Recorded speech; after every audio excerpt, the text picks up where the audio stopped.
just went live on YouTube, but I have no idea what my YouTube stream settings are like right now. I probably don't even have Sekiro as the game. I hate that I have to set that each stream. Like, surely it knows that I'm only playing Sekiro. Clueless.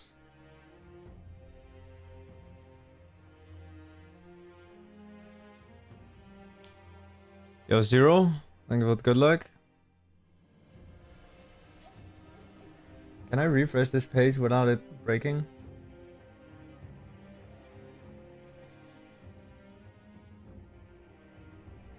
Dude. Okay, yeah, you can, I think. Yeah.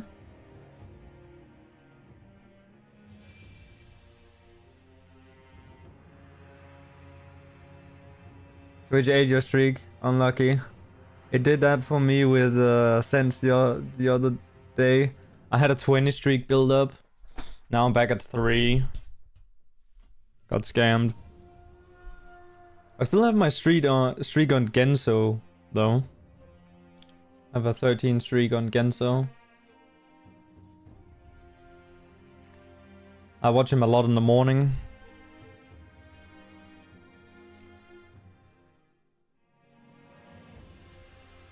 I actually have a stream open right now. He is about to go to 1 Reborn. Roast goat.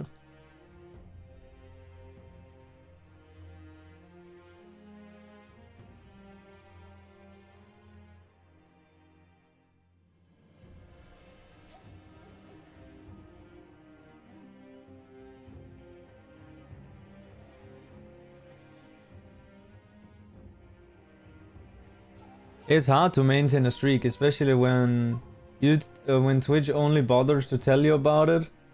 When it's like, oh, you have a 3 watch streak on this YouTuber that you didn't, this streamer you don't really care about.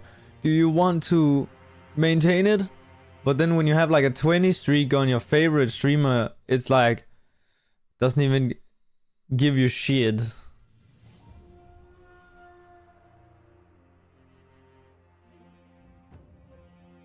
Confirmed I don't care about Ramon. True, I am kidding, I'm kidding.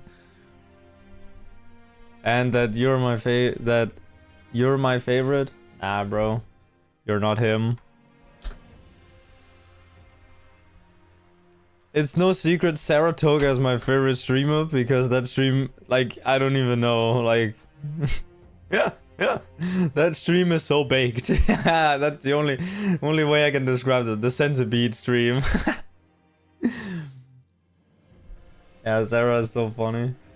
Not even the stream is open, but Twitch don't care about the shit. Yeah, I mean, I know about that as well, but it's like it will remind you if you are like about to lose it, and so you can be like, wait, I definitely watched that, but. Then you can go back and watch the VOD and you can reclaim your streak. Or like save your streak.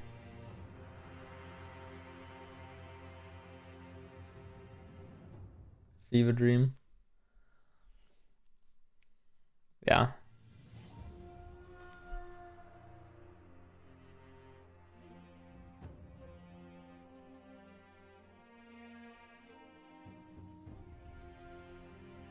Yeah, brother. Also, someone was saying that, you know, in the tournament, right? Worm should be getting the bye because he is the top 1 seed. But actually, I'm about to be. Boom! Okay. Okay.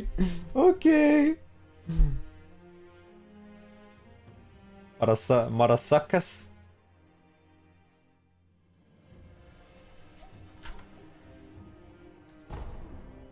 That's aura.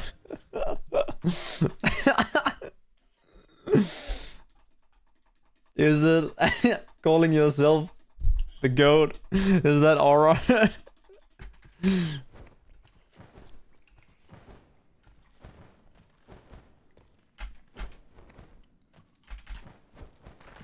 The only thing I'm the goat is the salt goat. That's the only thing I'm the goat at. Dude, yesterday, or actually let's start 2 days ago, I had a ham for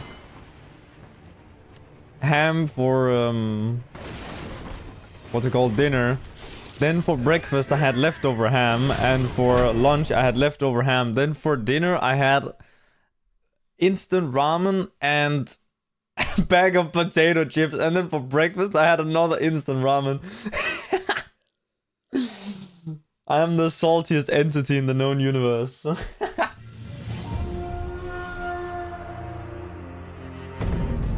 Boy dinner, yeah, for real.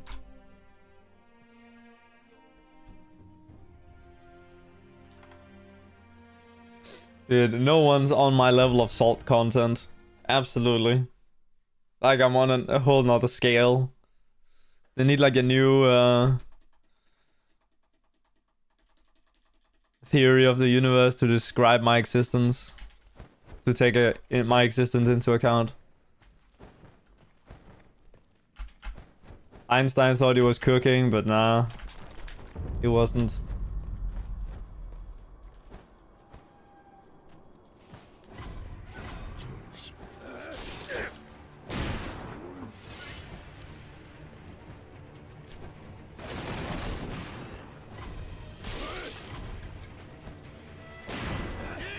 Do you guys know Immanuel Kant? Immanuel Kant? He is from was a philosopher that lived like 200 years ago or something. And he was definitely born in what is now Russia, but was then Germany. But Denmark claims him as his because he at one point, I believe, studied or taught at a Danish university.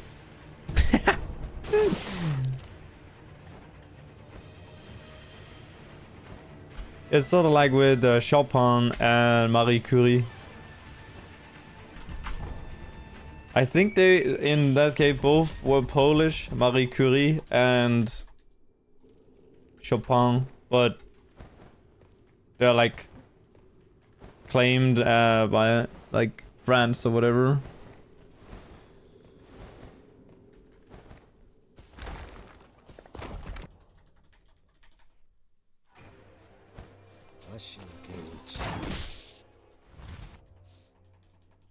Anyway, just, you know, because I mentioned Einstein, I just had to flex a little bit. Yeah, you know, Denmark actually invented Germany.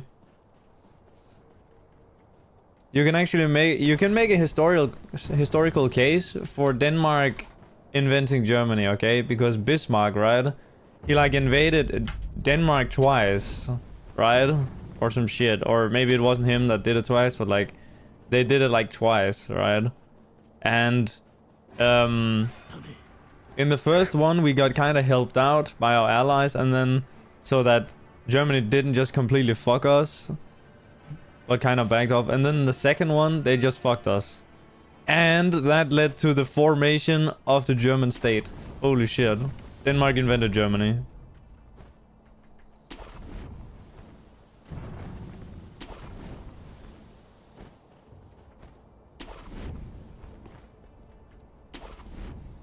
Now, okay, before anyone says anything, okay, we're Austria. We're not claiming shit from there. They can... that's a whole nother topic. I know someone's gonna say it, okay?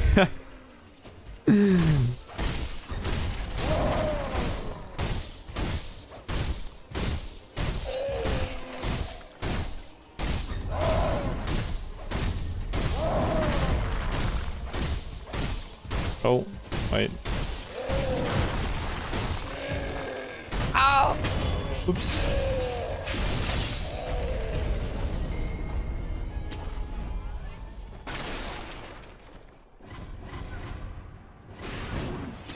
That was a good RNG, but I still haven't figured out how you're supposed to strafe at the end of that. Because it's like he's almost dead, but he can like fucking fly off into the distance with some of his moves. Alright.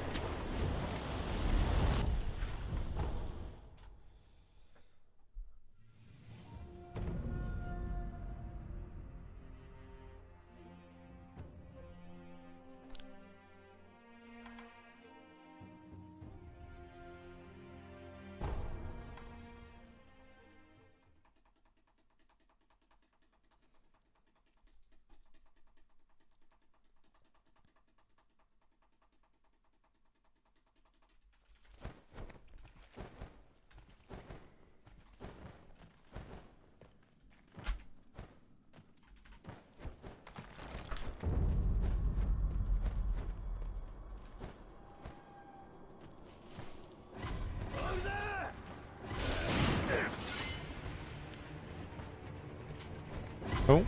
No. Okay, I got shot in the ass. Damn.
Yeah, this actually works nicely.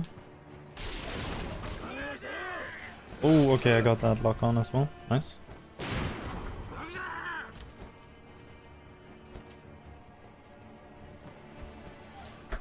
Is there a mod that removes the RNG from the bosses? Would be sick to see how humans would compare to SAS. It's a little bit difficult, right? Because, of course, you could remove all except the best move from a boss. But then the boss would just do, like, you know, the same move over and over again. Right. And in reality, that doesn't really happen. Like, sometimes, very rarely, you can get the boss to do the same move twice or thrice in a row. But that's very rare. And so, doing... Like, if you want to script out, like, let's say you wanted him to do move A, then move B, then move C. That's not really how the boss is programmed. The boss is programmed to, like, add all the available moves that he can do into... like a list, and then he picks from them based on chance. And so it just runs that like all the time, so you can't really like specify, oh, now you need to do this after this. You'd have to completely reprogram it basically. Don't really script most bosses. RNG is still a big thing holding this category back. It's actually the main thing holding the world record back.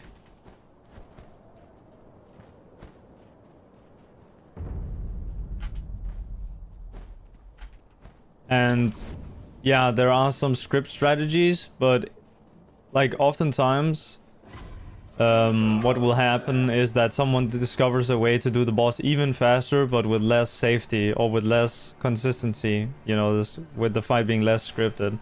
For example, with pushing Gnitro into the corner with attacks rather than running in there and getting him to follow you. That's an example of something that saves like 3 seconds, but like kind of ruins the script, if that makes sense, that we previously had. There's also Centipede, where there is a strategy that is fast, but there's a chance that he doesn't do the thing you need him to do.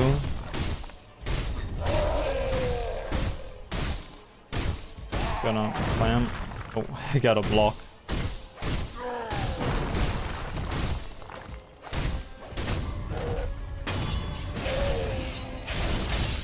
But there is also a strategy that works regardless of the RNG, but...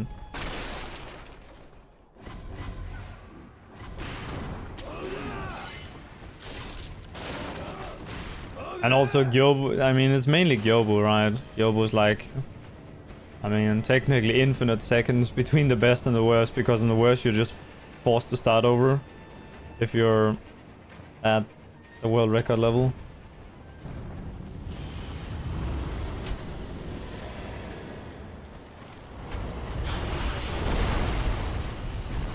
Ooh.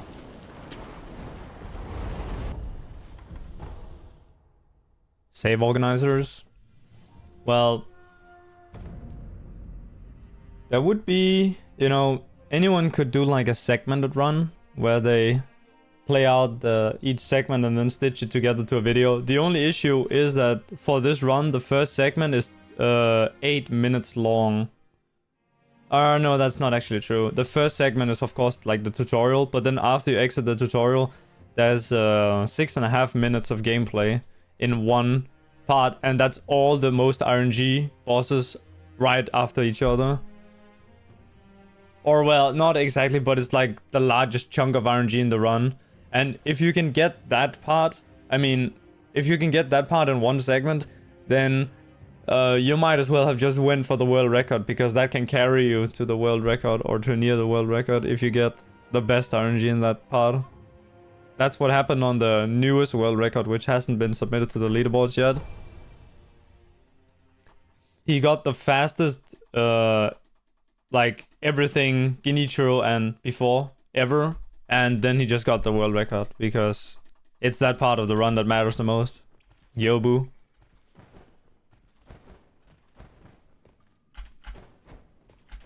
So it actually doesn't make that much of a difference.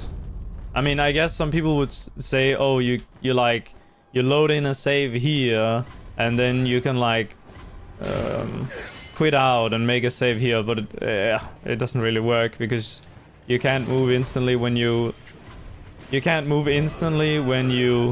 load in, and the timer is gonna roll back when you quit out because it doesn't save milliseconds and other memes like this. And also you can't quit out wherever you want, because the game will teleport you based on like, if you were in combat, it's gonna put you back at where you started combat. Which means that there's like a bunch of areas where you can't quit out at all. So like after bull, yeah, you can quit out before the door.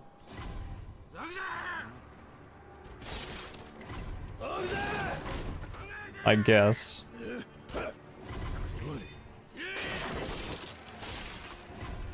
And after bull, you could also make a segment there with using the idol. But it's kind of clown business because the time gets fucked up. Because of the timer. Because it's an in-game timer, it's not like a real-time timer. Where you can just add the time together. This is slow.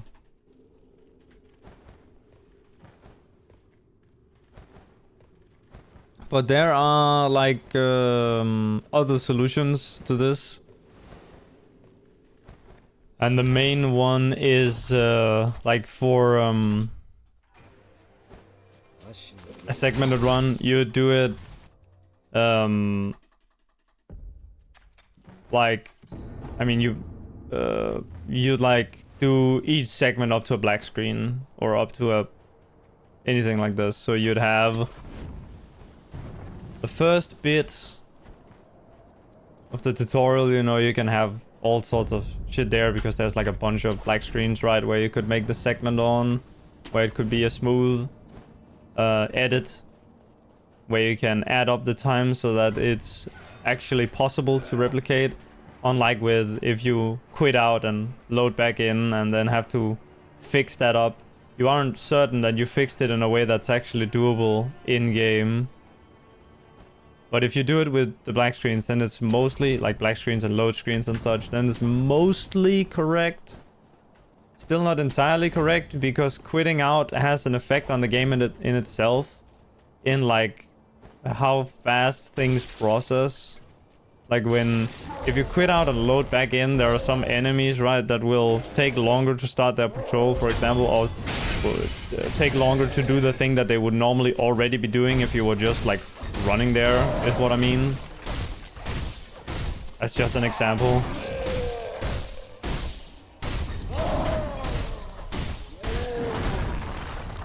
Oh, I got the block there again. Okay. He would have died if I hadn't blocked. Right. This looks like your tutorial. It's crazy how much this category has been optimized. Yeah, this category has been optimized so much. It's really hard to get near the top in this.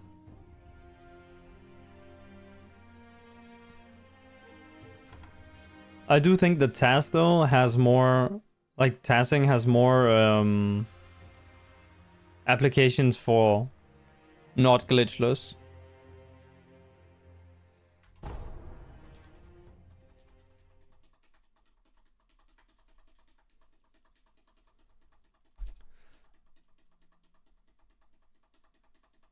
Any percent, for example, probably, you know, has the best. Would be the one that would be coolest and easiest to turn into a TAS, because there are strategies that humans can't really do that consistently. Whereas in Glitchless, there aren't really... There's like one strategy that humans can't do that consistently. But that's mostly just because it's not worth it, so people don't bother. It's like a thing that saves like... I don't even know, it saves less than half a second now. But if you mess it up, then you lose like many seconds. I don't know exactly how many, maybe 4, 5. So it's just like never really worth it, because it's 20 minutes into the run. 1 centipede.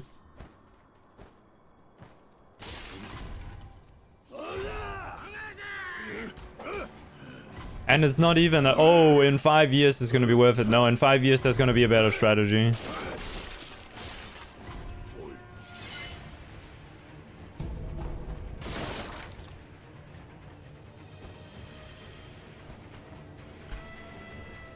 Does the in-game time get affected by FPS? So by default, as when you download the game, yes. But we use this timer that you see on my screen. This includes a mod that does a few fixes to the timer.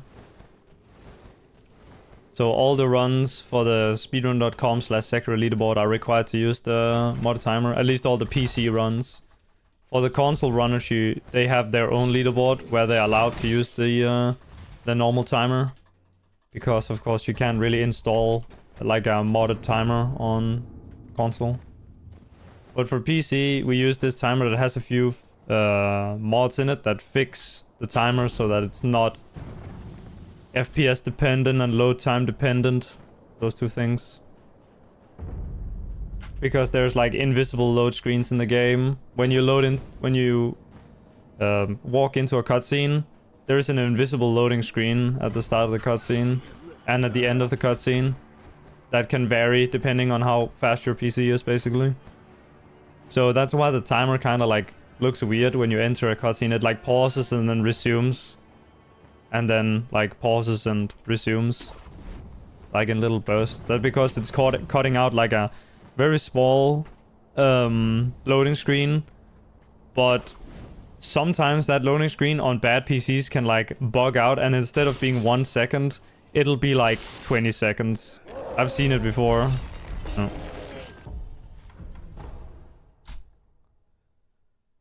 Also, there was a runner called Ponechmas. He lost a world record to a black screen taking randomly like 3 seconds longer than it should. Right at the end of the game, when he picked the ending, it for some reason just like was 3 seconds longer, and then he lost the world record. So that was a fucking mess. We had to fix that.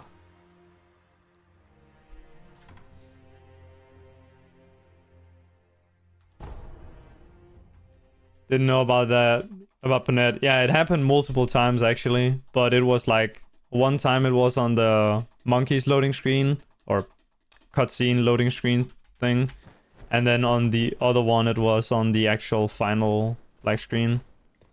He did get it, but then he was beaten back like less than 1 day later. So he never had credit for it on speedrun.com.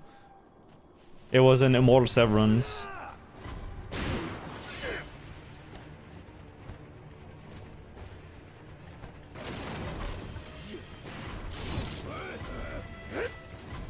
Tragic, yeah. Where do I get the gachin? I don't use the gachin.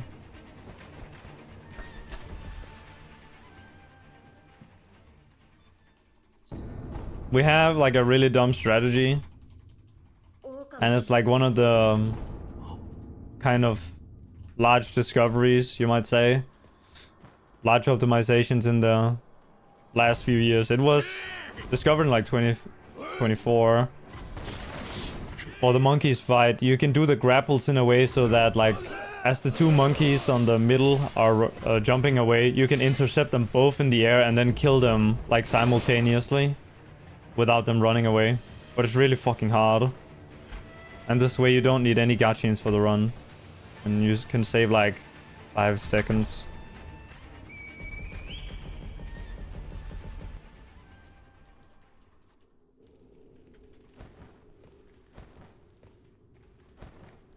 I messed it up a bit in my PB.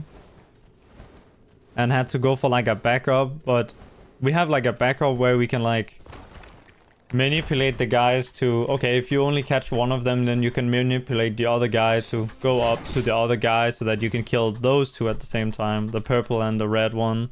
Instead of the red and the green one on the central tree. If you only caught the green one. And then if you only caught the red one, then there's like a different... there's like all sorts of technology.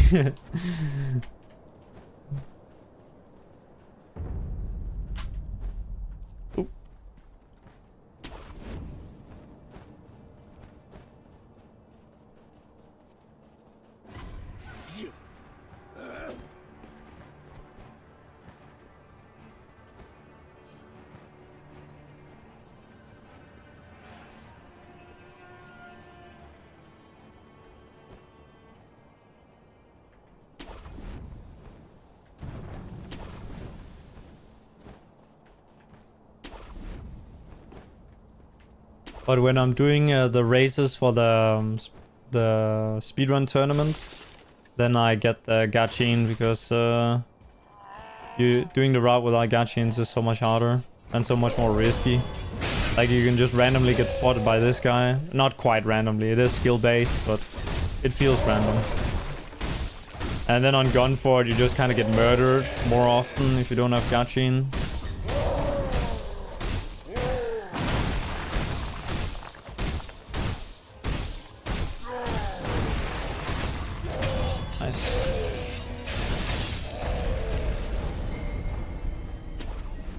Get the 3 monkeys with the same swings. Yeah, because the invisible one follows you. I have thought about this before. I don't think he follows you onto the central tree though. So the point where it's still easiest to kill him is at the start, but there could potentially be something. Would have to take a look with some testing tools.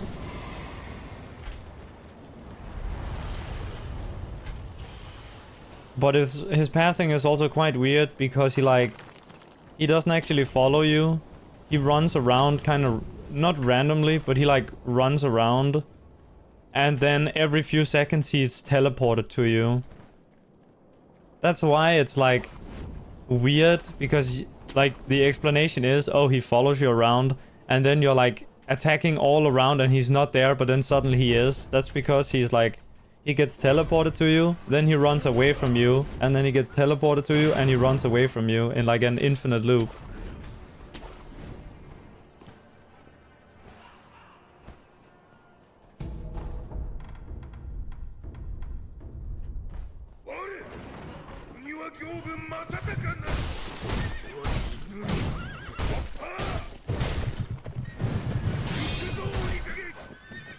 Now, even more interestingly, There is actually a possible scenario that happens in a different speedrun sometimes, where the white one or the invisible one will teleport to you and then fall off the map and die.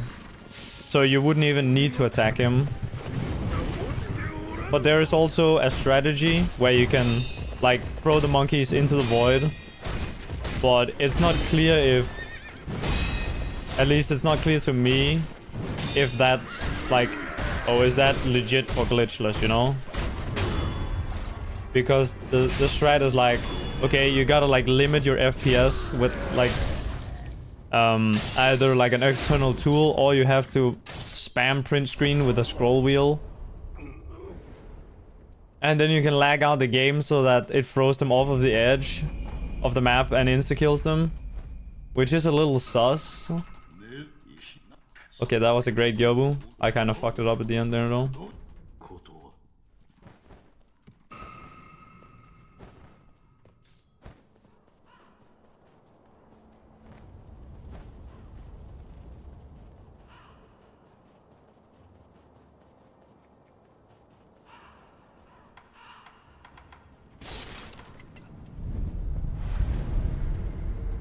Wish you could fight Gyobu like this.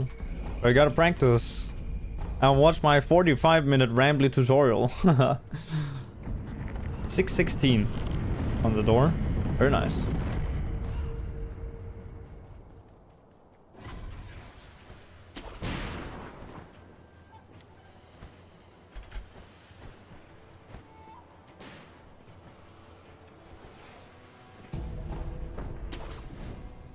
Six 16 Gyobu, yeah, but not 6. That's unfortunately not 615 Gyobu. That's the real one. That's my username on Apex Legends and on Rocket League as well. 615 Gyobu.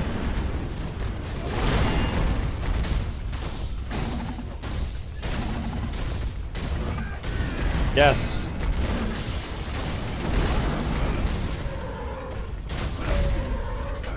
Oh my goodness.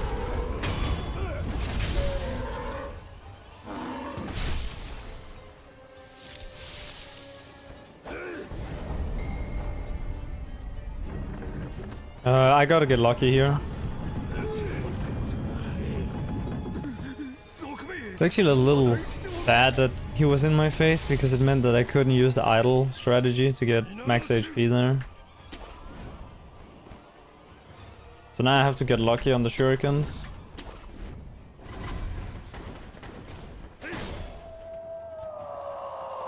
Oh no. Oh! Okay. Okay, well, I can also just fuck up. Okay, that is... Yeah, okay. I deserve to die there.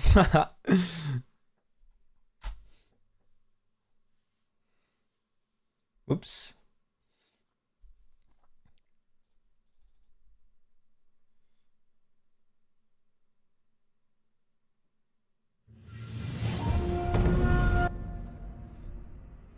Your best Gyobu is 739. Yeah, that's not the best, but it's not the worst either.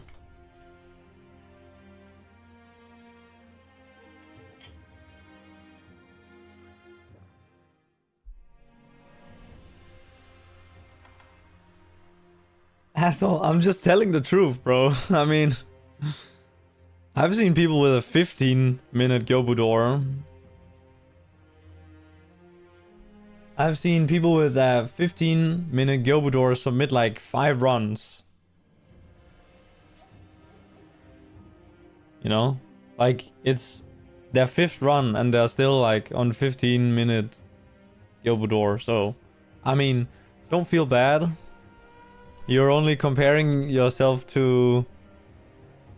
it's only because you're comparing yourself to people that have spent way more time on the game.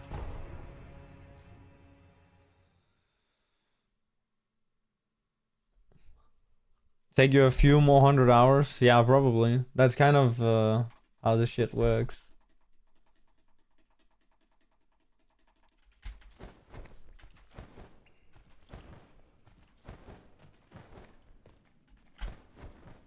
Gotta spend a lot of time.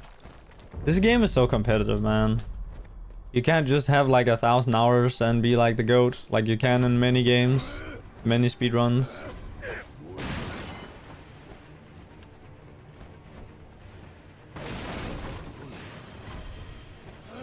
Even Worm can't do that here.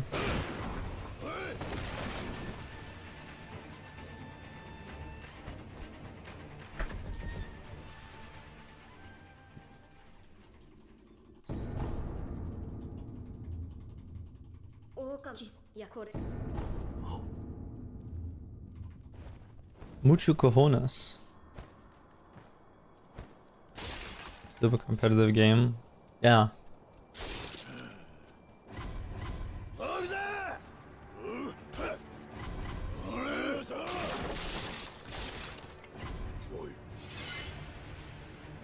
I think Shura Glitchless is one of the most competitive speedruns out there. I'm not gonna lie.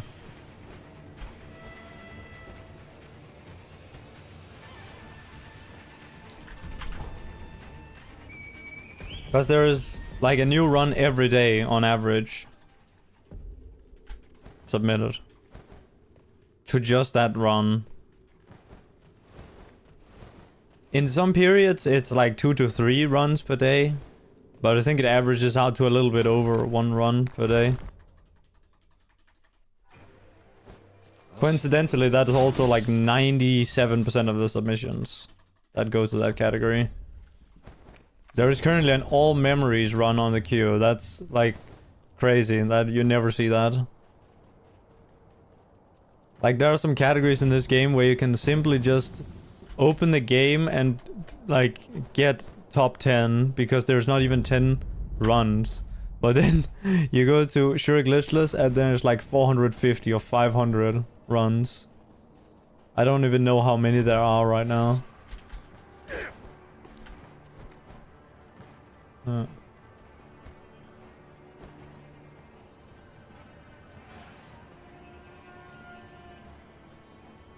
Yeah, it's really only Shura Glitchless that's competitive, although ABMB Glitchless is also very competitive at the top level. But it's not competitive at like the mid level because there's a high barrier to entry. So you don't have that many like you know, inexperienced players playing it. You mainly have experienced players playing it. Or you have someone just try to finish a run and upload it. I have a 118 on ABMB Glitchless. That's like 20... top 25 or top 20 or something. And if you want to get into the top 10, you need like a 111. And the world record is 108.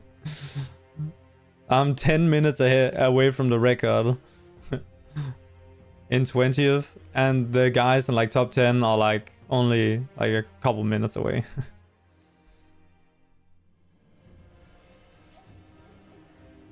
99 hours and get top 43. That's crazy. Yeah, more people need to run that. Multiplayer speedruns for Elden Ring, Dark Souls. I don't know if any... Honestly, I haven't seen any. I do know that some people have done like seamless co-op Elden Ring like deathless attempts. So it's like kind of a speedrun, but it's like a you know, just playing the game moderately fast in one sitting. I do think it's a cool concept though. And I guess for Night Rain, yeah. Obviously, you have multiplayer speedruns. But I don't think that really counts because that is a multiplayer game.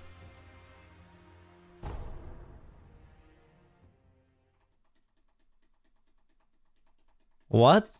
Grant, what? You might have the first Sekiro submission that also features your cock tray. What?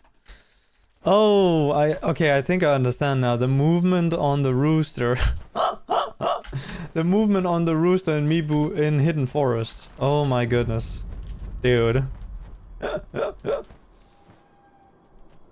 'Cause I thought man was working out his schlong. Holy shit. The game called How to Train Your Cock, and it's a little bird lifting weights. Oh, I see. I thought you were talking about the movement around the rooster in the hidden forest. An idle game, I see.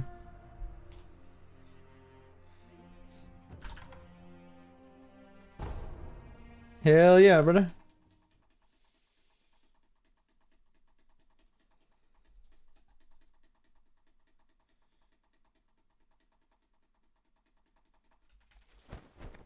But about the topic of the task earlier, there is a guy working on a task, and he has been working on, you know, the controls first and foremost. And now he's working on something that people don't realize is a big issue, but it's loading. Because things loading in and such is like not always the same speed. And sometimes there are strategies that are like, you do them by looking at the screen, right? But the task can't do that. The task has to know how many frames it is it needs to wait, right?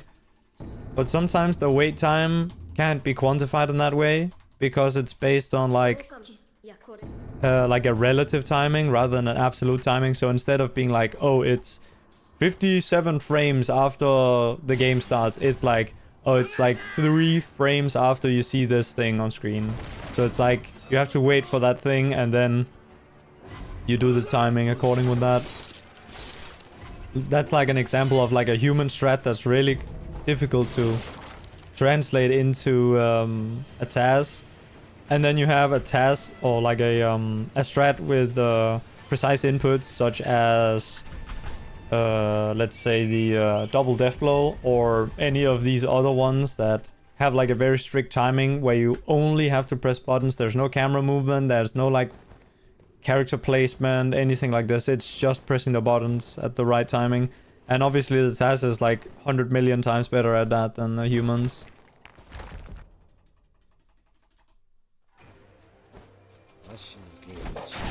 Oh, what the? He teleported behind me. Insane. This wouldn't be very fun if your summon is just max level. Oh, I see what you mean. Yeah, if you summon someone in. I mean, I think that the way you do this would be with like a seamless co-op mod. Right?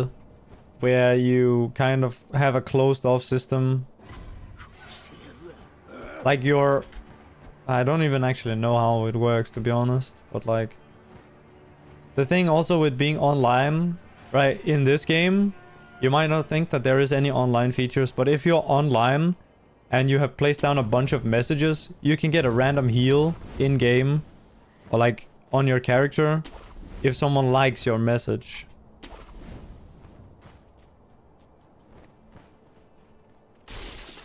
It's similar to how in Dark Souls you can get an Estus charge, a charge on your Estus flask by people appraising your messages. It's the same thing in this game, except it just straight up heals you.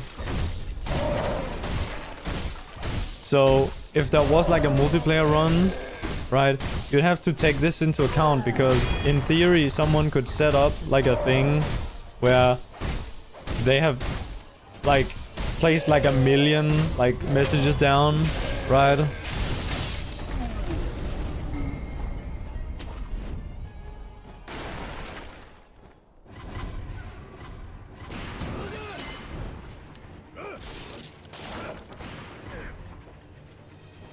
And then every time a message gets liked, which would be often, you'd get healed.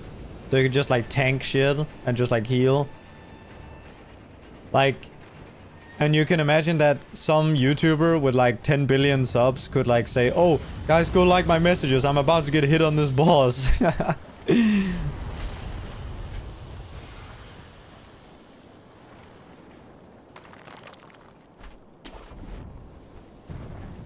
Yeah, new Gunforge strats.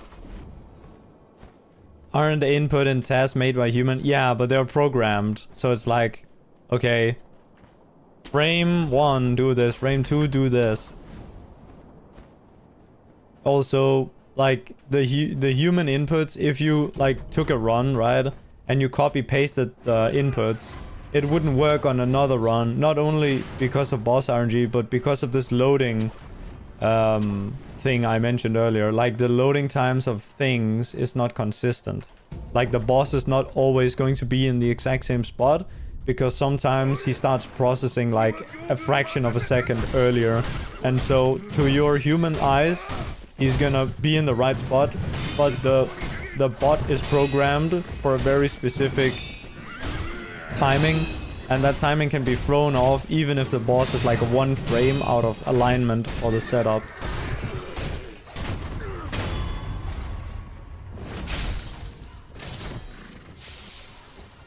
And it's not it can be, it's it will be thrown off. It will completely break if just a singular little tiny thing is off. Okay, that is funny.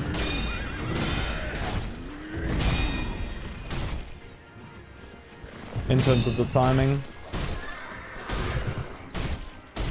Okay, that...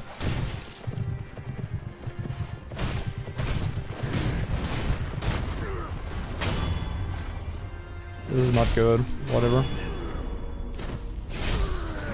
Like 6 seconds behind PB or something, I think.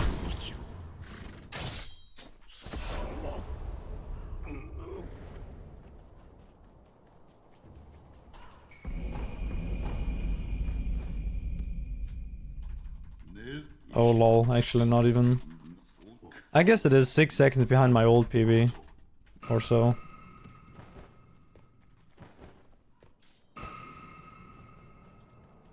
Yeah, it's like 6.5 seconds off of my... No, it is actually exactly 6 seconds off of my old PB. With the overkill. Do the messages go through save files? I don't know how it works. Actually.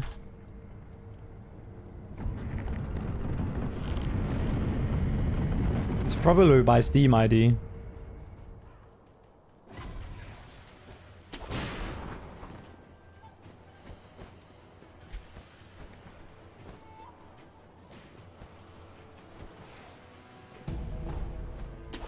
Because that's like your unique identifier in their online system.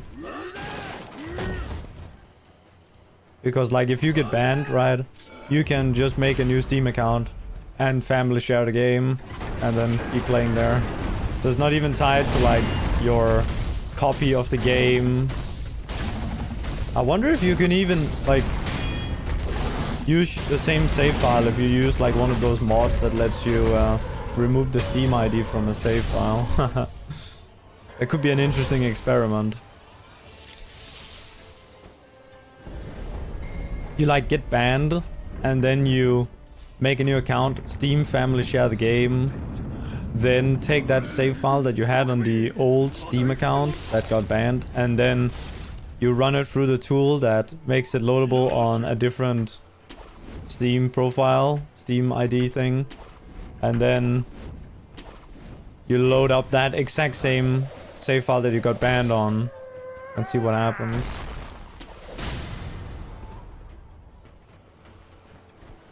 Oh my goodness. What? Bruh.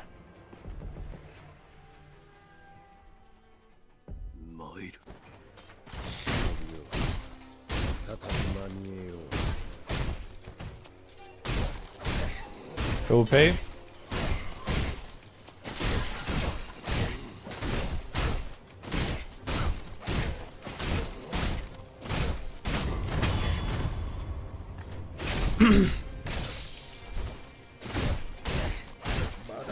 Seving? Why are we talking about seving now?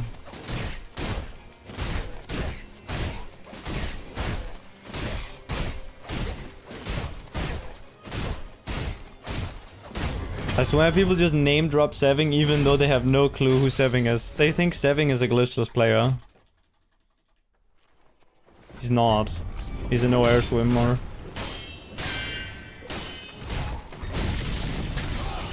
This is actually a completely stolen valor. These glitchless players, they think they know Seving, but they don't. Seving is ours, not yours. Bastards.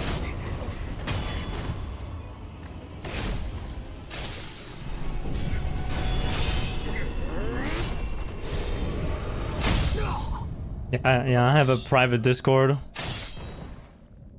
where no one's allowed.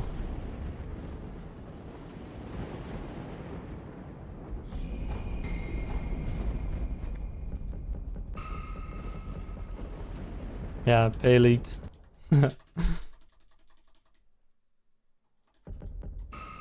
925. I guess that's fine. Like I could still PB with that.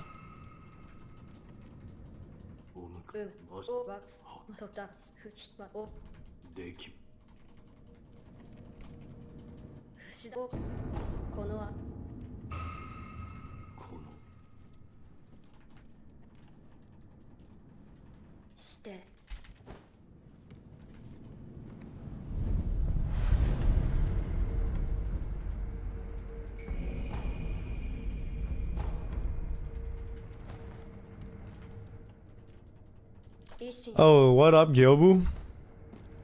Yobu in the chat. Hey, pull out the sword, you bastard. Okay.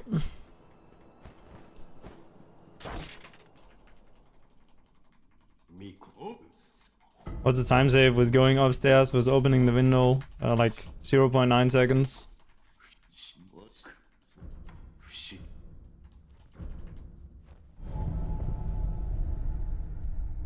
If you do the windowless stuff. Like you do save like 3 seconds on this one, right? But then you lose 2 seconds later when you're going to gun for. So it ends up being around 0.9. Let's just say 1 second.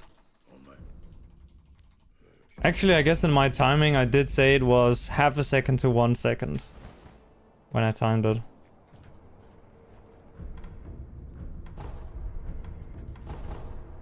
Losing time.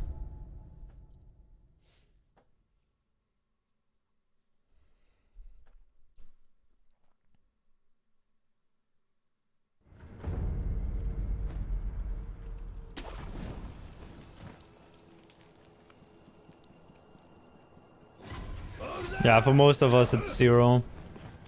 Yeah, I lost time doing it on my PB as well. Because I fucked up the jump up the stairs when going to gun for it.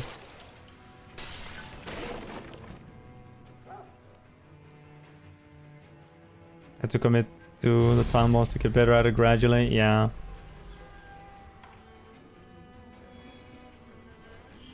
It's one of those where it's like, okay, you missed it. Okay, you lost 2 seconds this run.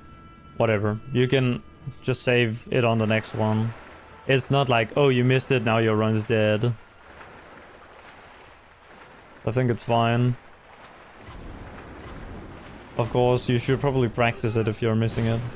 You shouldn't just say, oh, well, whatever, I'll get it in the next run and not worry about it. You should practice it if you're missing it. But then at the same time, it's like, it's not that worth putting that much time into compared to doing runs. Or practicing something that's, you know, potentially run ending.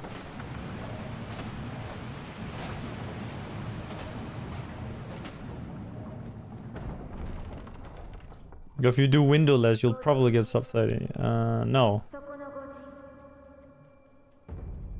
The only way you get sub 30 is if you actually commit to playing the game, which you decide if it's gonna happen. This has nothing to do with anything else. Sub 30 is just a matter of time, okay? Quit your job and then it's basically free, okay?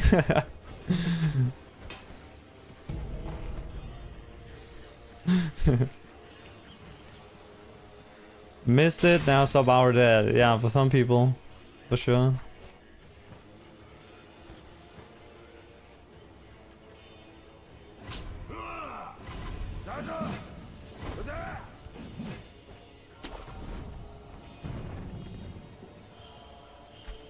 Okay, I see, yeah, so you're doing it a little bit at a time, pay, yeah.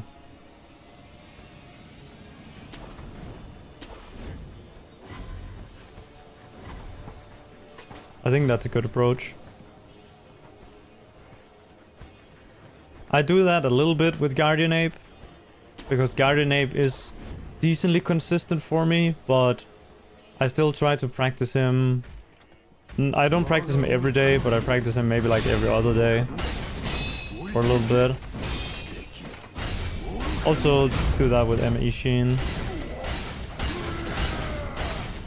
Well, I guess Ishin.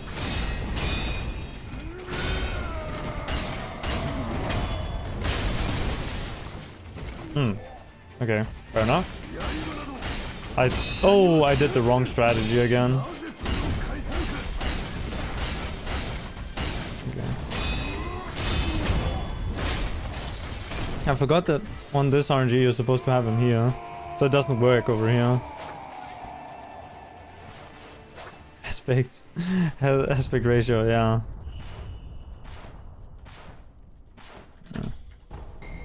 Can't PB. Let's just do monkeys. Let's just do monkeys and then reset.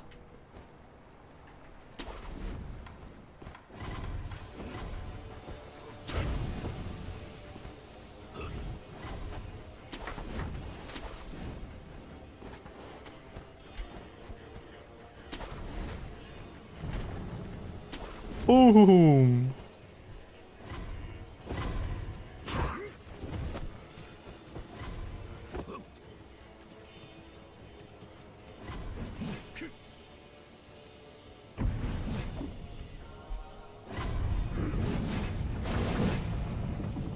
We're getting warmed up.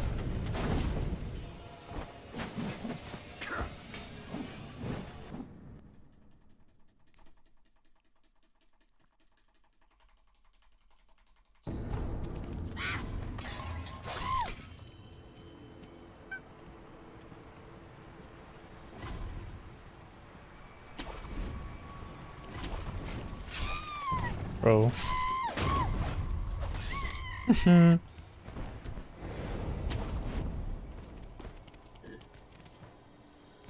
Oh.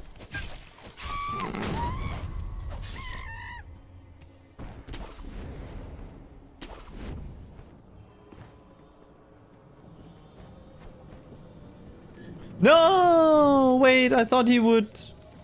Okay. Anyway. I thought you would have completely dropped aggro. I thought you could just jump down and death blow him, but you can't. Okay. I have to watch the Ramon backup video tutorial thing, but I'm not gonna watch it. I'm just gonna try to get luckier. Oh well, that wasn't luck, I don't think. Sometimes the monkey does just kind of run away, it seems, rather than like jumping with his friend and getting intercepted. But surely it's timing based, like surely it's like because I went too late that he did that. And not like because he's a dumb bastard. No. Okay, hang on. I forgot to change the controller, so I already lost 2 seconds there. Yeah. Let's just start over.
Don't turn.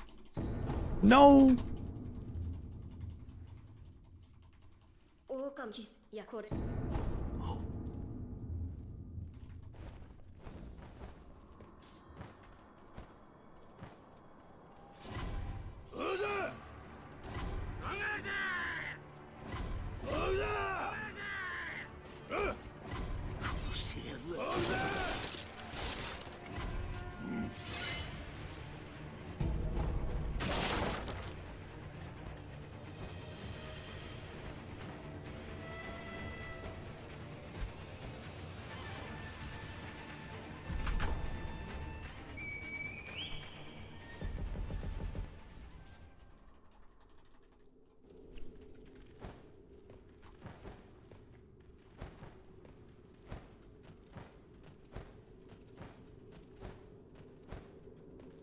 Will I ever do a sober stream? And that's asking a lot of me.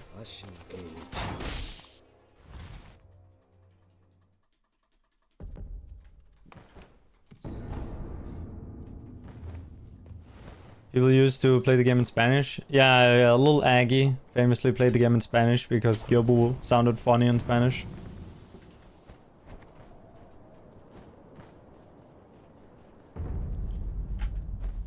There isn't really any difference other than on some languages there is one part where you lose like 1 second.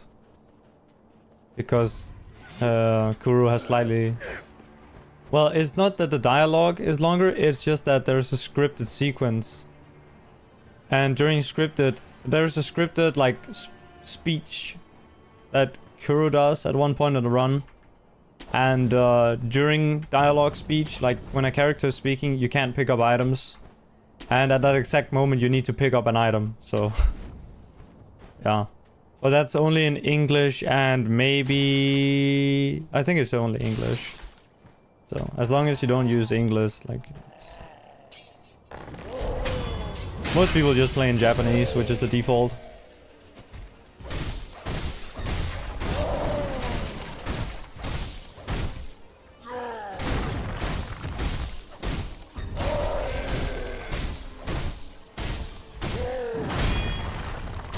But yeah, it's not like in other games where like the dialogue is longer or shorter depending on the language. It's just that there's this one sequence where the guy's speaking for like 1 second longer. But it's not even dialogue, it's just like he's like Kuro sneezing instead of doing a cough. Kuro sneeze time loss. I do remember watching a guy play and him playing on English, and I was like, and he was saying, I don't know why I can't pick this item up faster. And then I told him it's because you play in English and Kuro's sneezing.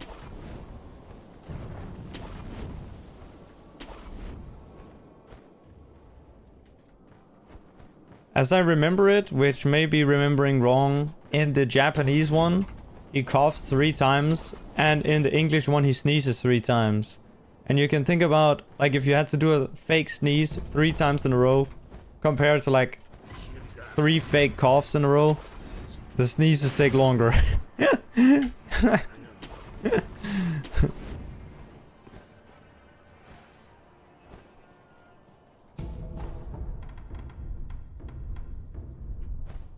Nah, the dialogue speed is the same max other than this one scenario.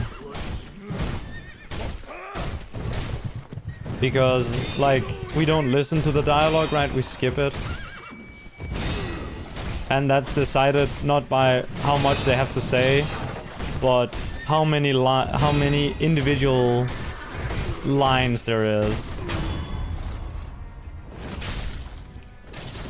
And each line is still the same line, even if the language makes the line longer or shorter.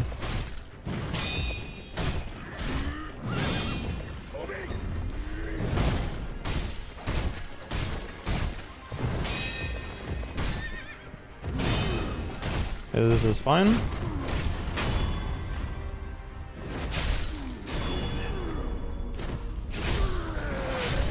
Why would they change it to a sneeze? I don't know. I'm pretty sure he doesn't sneeze on the Japanese one, right? I mean, we can listen later when we go to pick up the gunfort key. But in the English one, he goes... Achoo, achoo, achoo.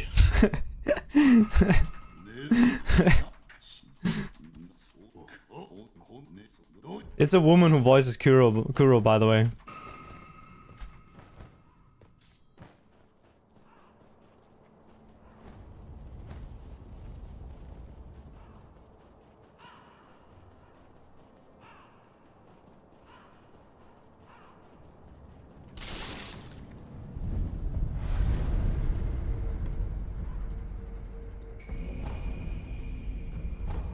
It's easier to get a woman to do it than to find a child actor in Japan. I don't know with the English one, actually. If it's also a woman or if it's a boy.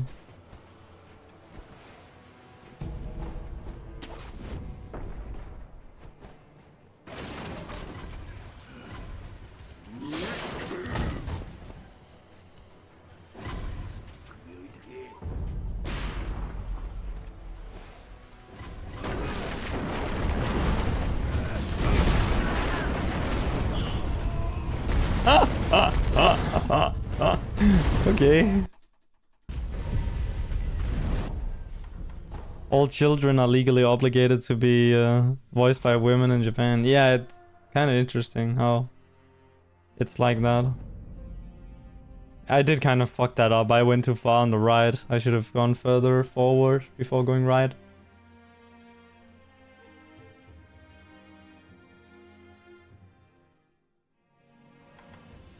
Jimmy Carr. Nah, Jimmy Carr ripped off my laugh.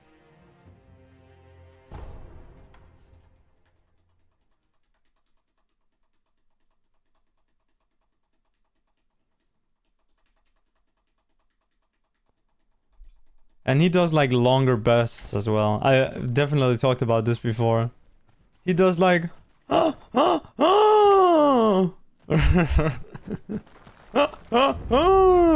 That's how he laughs. And I do like... Hey, shit.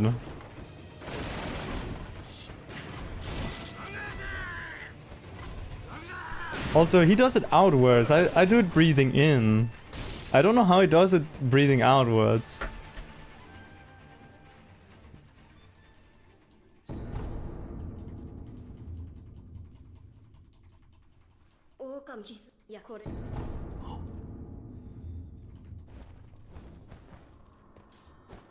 I don't know if you know that, like, when you're like laughing so bad that like you can't catch your breath, so you start laughing inwards. That's kind of like... Or you start like going like... You know, like laughing like a real restart.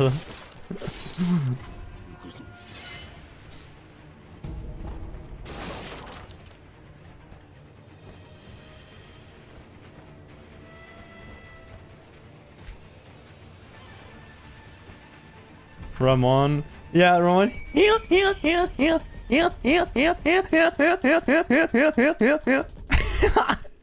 That's how Ramon laughs. And like it speeds up. Like the funnier the thing is listened to is it speeds up.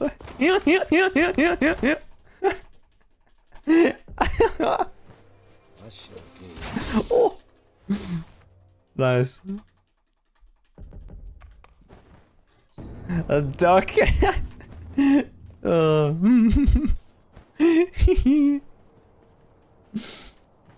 Yeah. That's a duck. That's how the ducks sound here.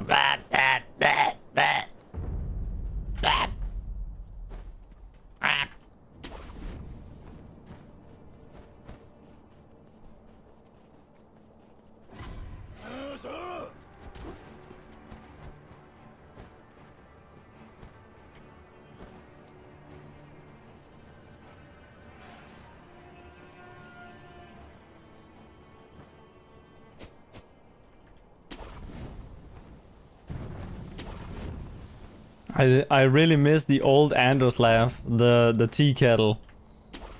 I still haven't learned how to wheeze. I've been practicing for a long time. It's so hard. Aye!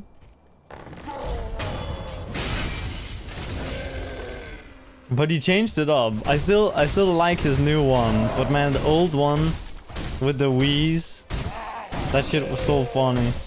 I think he stopped doing that though, like the wheeze. Good stagger. Okay.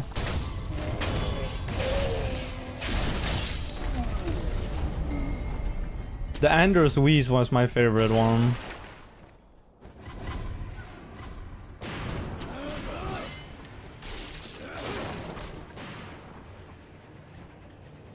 Now he laughs a little bit more like I do.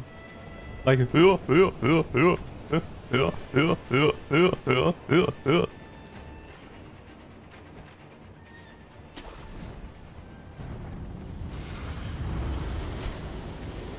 and then he also has the that one. That one.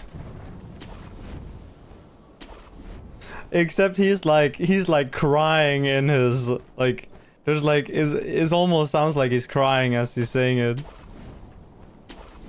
Like especially with the cucumber hot dog clip. I don't know if anyone can pull that up. Please pull that up with the cucumber hot dog.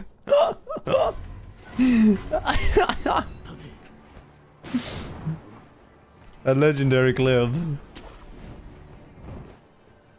Wheezing is health hazard. Yeah, you could die.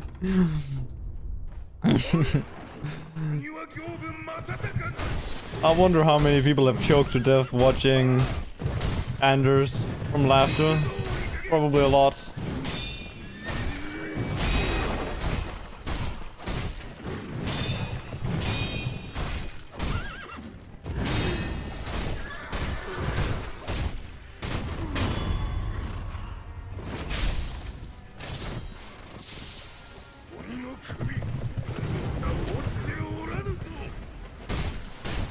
Oh my god, thank you. That was 4 or 5, and then 6, 7, 8. Don't stagger! Fuck.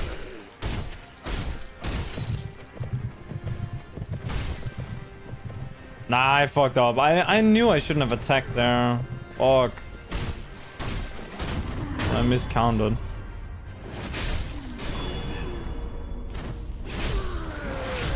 The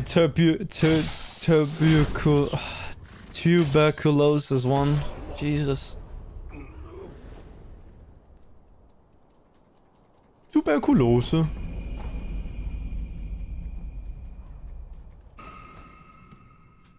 Okay, I'm not continuing this. This is so slow. I lost 15 seconds. Compared to my gold. I'm not continuing that. I'm sorry, that's... Fuck. I guess I should have trusted my gut that I was at like one more hit than I counted. Because I counted 4, but I was like, nah, on this one I have 5, and then I just... Yeah.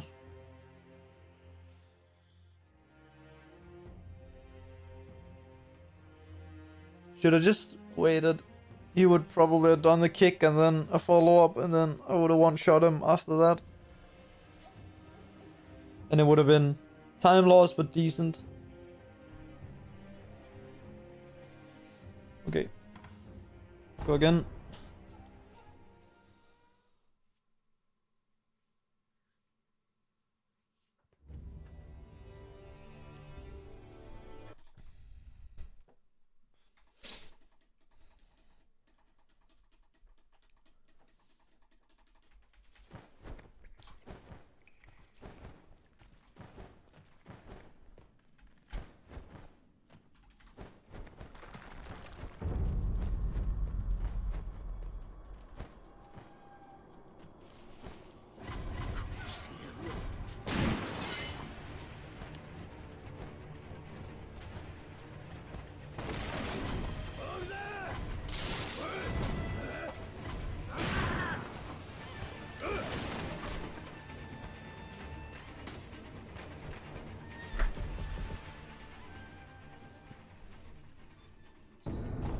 Ooh.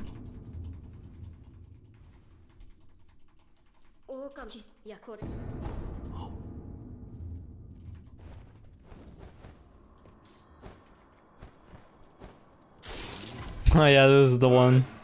Oh, this clip is so good.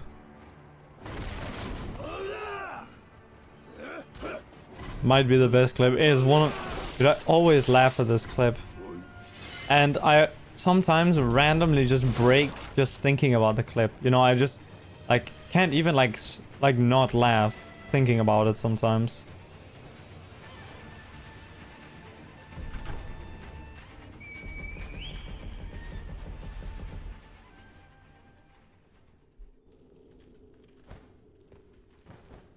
On that one, he actually like is like. Oh yeah, the first wheeze, the like when he's saying like what,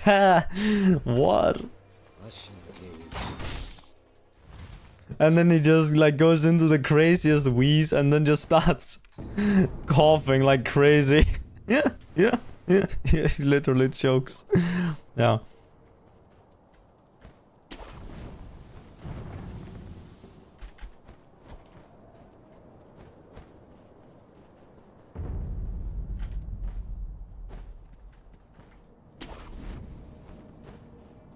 Tuberculosis laughs.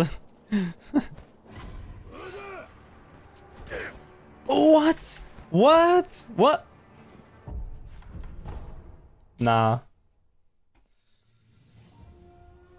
Dude, why did my guy jump like that?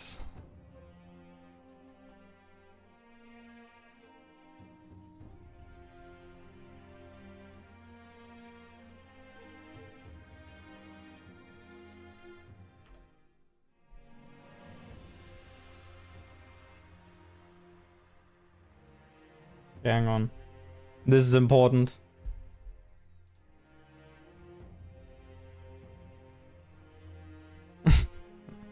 This is an important part of the stream, okay?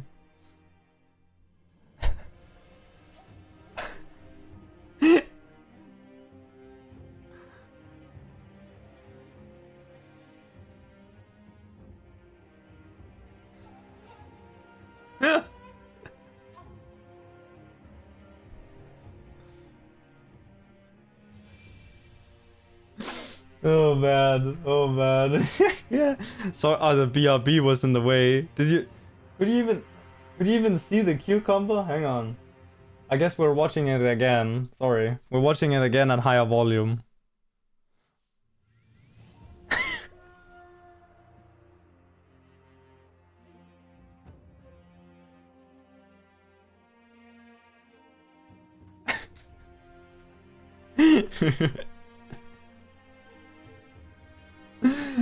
Oh man, I've watched this clip way too many times.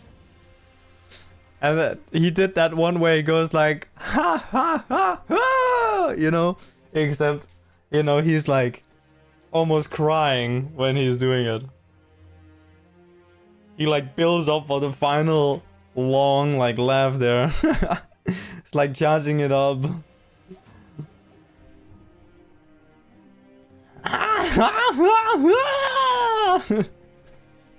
He's like a witch taking off on a broom.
That was really good. Nah, and of course he turns. Dude, he always turns when you get a good one. Freaking bastard.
Come on, I need to stop choking. I need to stop missing the death blow on this guy as well. Waste of time.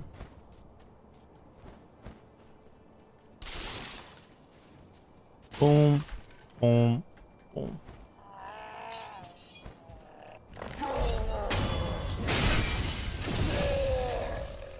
One, two, three, 4, 5, 6. I did that wrong. That's okay.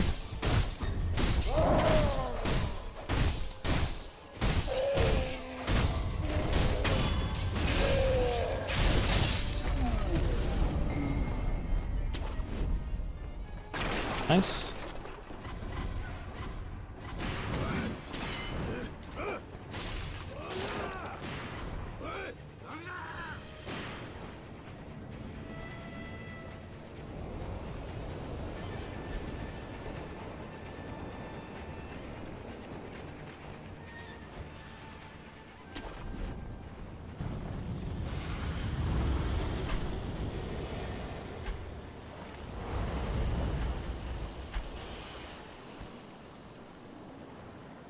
Nice.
Really good phase 1.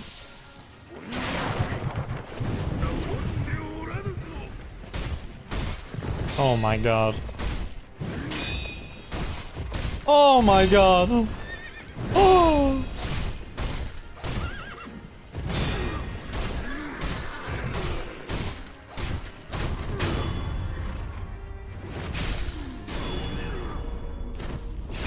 Yeah, brother.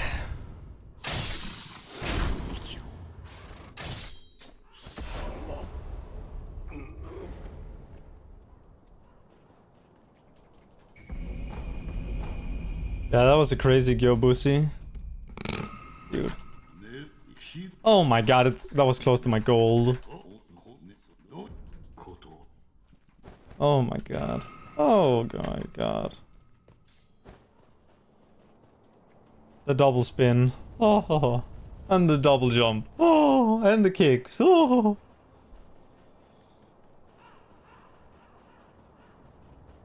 Did I hit a headshot at the end? I couldn't really tell. I couldn't hear it. Wait, look at the gate. 614. Holy shit.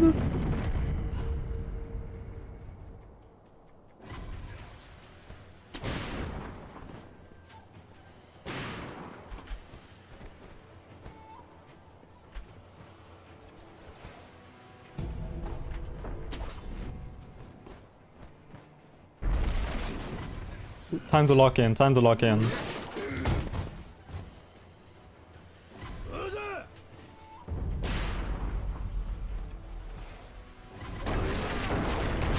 Aye! Bro teleported to me.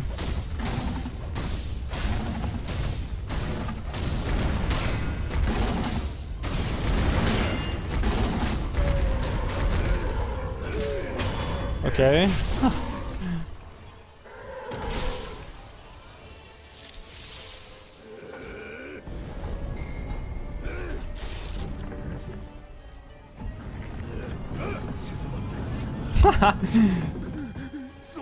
Yo, this run is really fucking good, holy shit.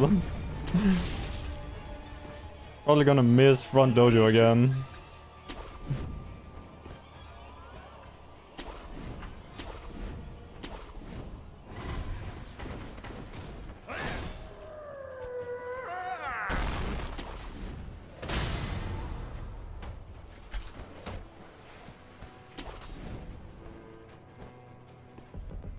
$752.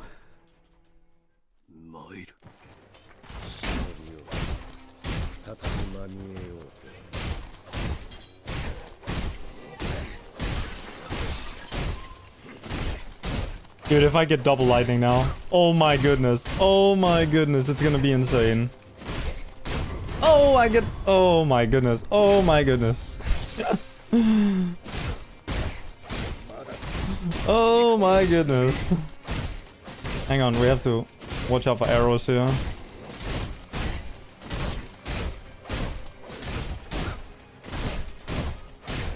Oh, okay.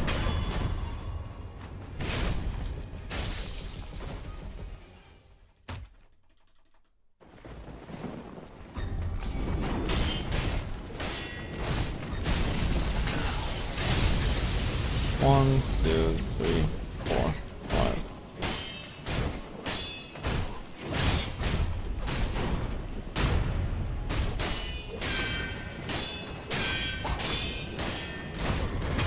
Oh my god. This is so fucking good. Holy shit. Is that a 909? Oh, it's a 911. Oh, was it 910?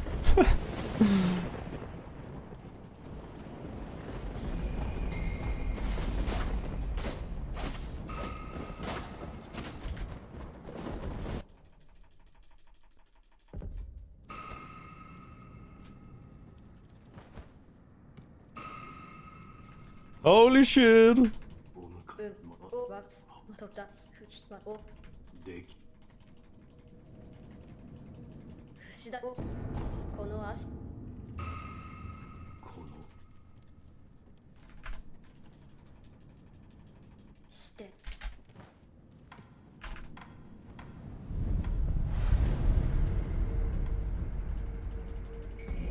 Unlucky? Nah, it was a good RNG because he starts with lightning. That's always nice. Won't complain about that.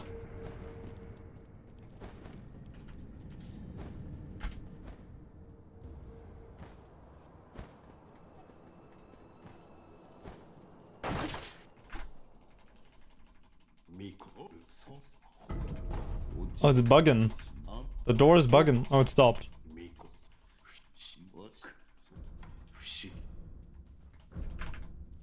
Oh! Wait. Oh, there's two. He has one as well.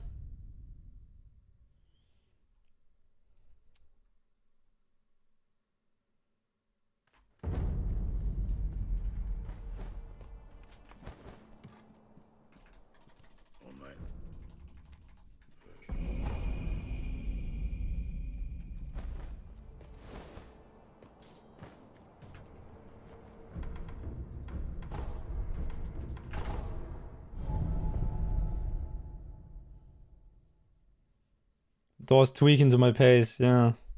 Dude, this is insane. What the hell?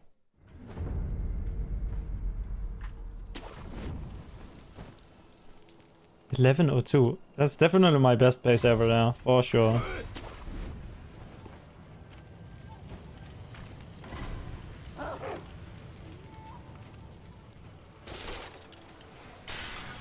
I've never had a sub 11.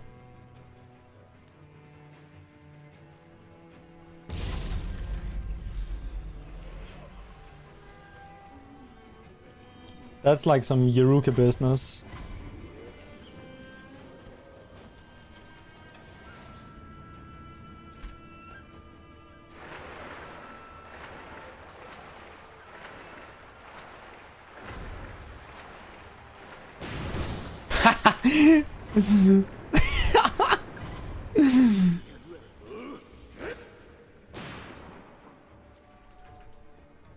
That's fucking funny.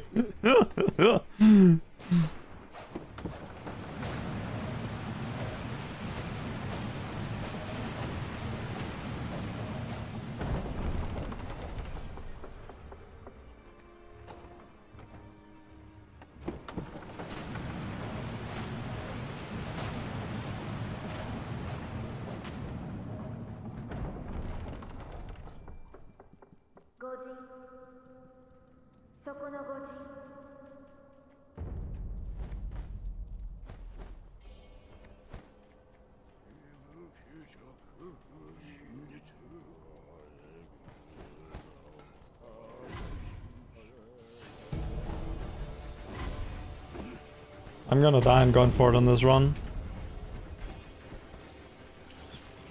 Never mind.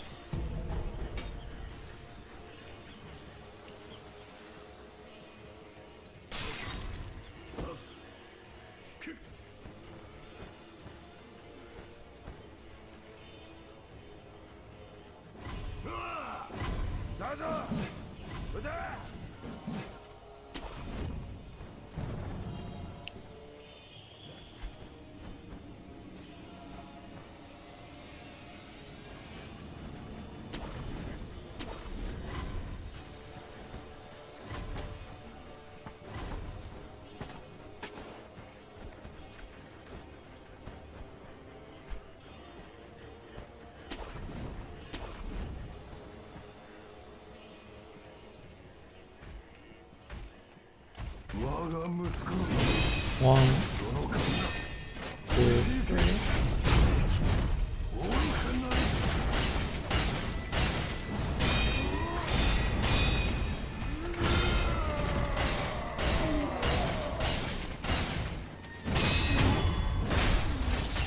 Alright. That RNG is probably the worst one, but it's easy to play, so not too bad.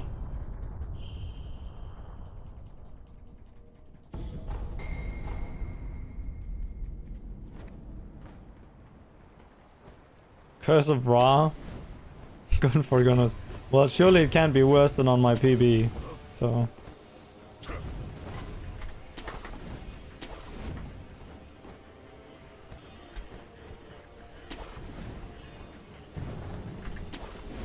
Wow. Okay, that was good.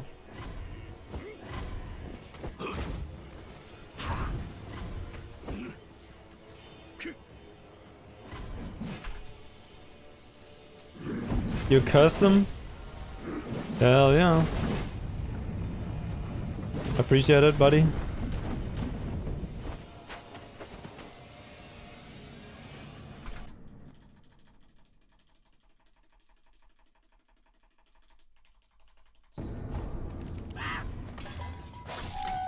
Let's go.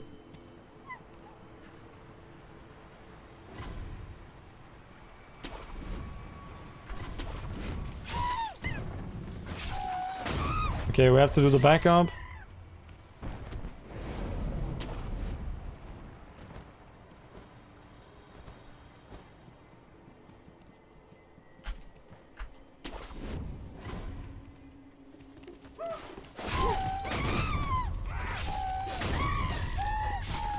Okay. Well, that's the same as PB, so that's fine.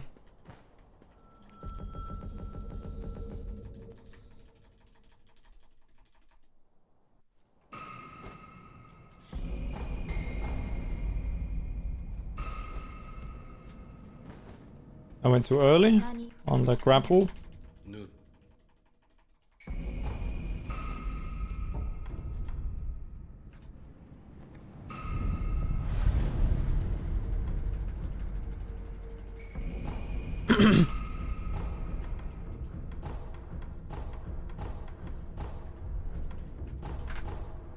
Oh, good menuing. That is a lot. I saved like a second on menuing there compared to my PB. Hell yeah.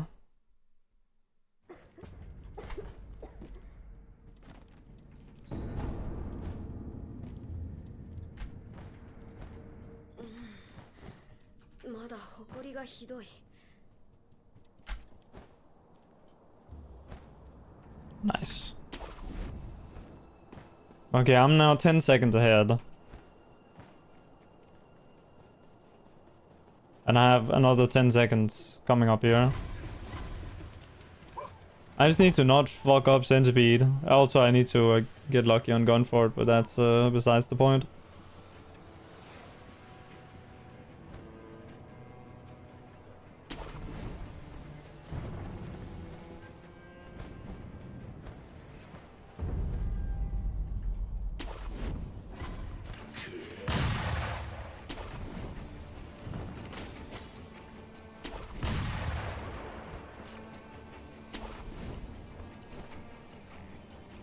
I'm not going for the crazy jump, sorry.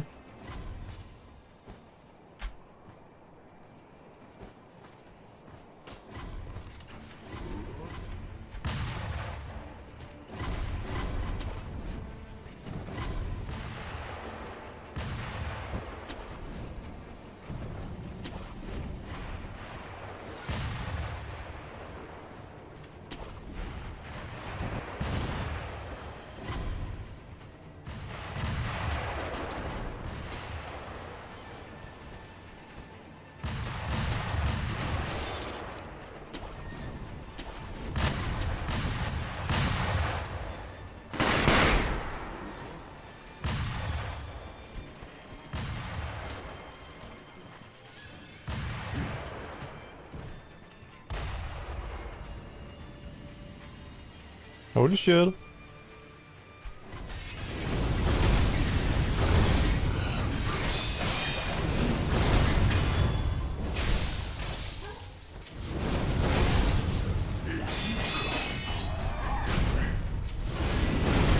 Okay, that feels great.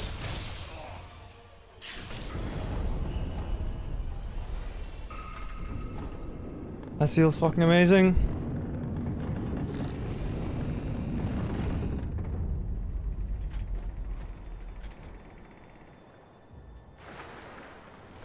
One, two, three, four, 5, 6, 7, 8, 9.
Hell yeah. That's the best RNG. All that. Should save a second over the PB here.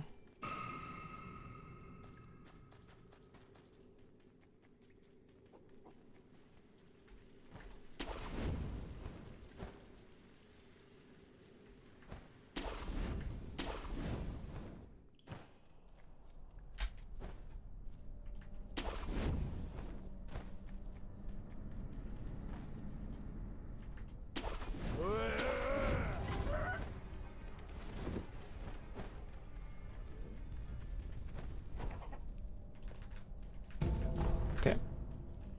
Slight misstep there.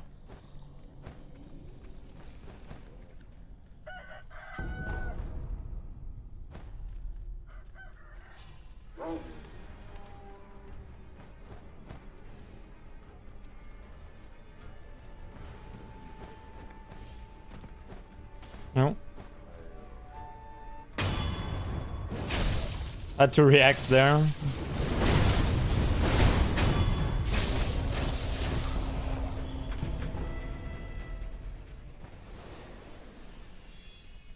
I wonder if I'll miss a 4-ash monk. Oh, fuck. Some movement mistakes here. Definitely gonna lose a little bit of time. I don't give that much of a shit though. I'm not gonna lie.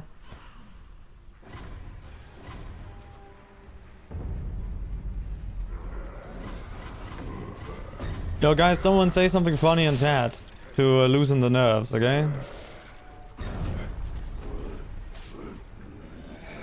It's getting a little too serious now.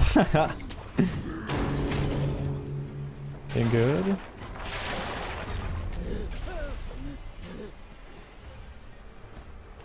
One, 2, 3, 4, 5, 6. I just saw that message. Cucumber hot dog. Yeah, brother. I wonder if that tastes good. I can't imagine it does. I'd rather just have a cucumber on its own. I'm not gonna lie.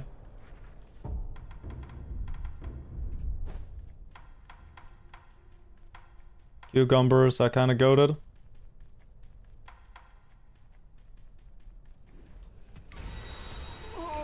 Oh. Does this work?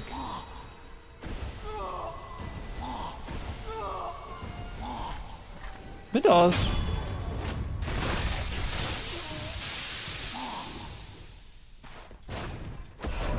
Okay. I think I'm losing 2 seconds here on the movement. Because it was kind of bad. It might be 3 even. Well, Guardian Ape time. We'll see if he's nice. If he dances around, then we might die. Oh, actually, I didn't lose that much. Damn. I thought I lost way more.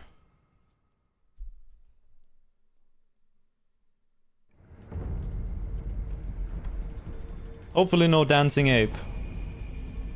No monkey please, or ape please, or whatever that emote is called. No monkey dance. Wide ape jam, I think there's one called. Or like wide monkey please. I think that's what it's called.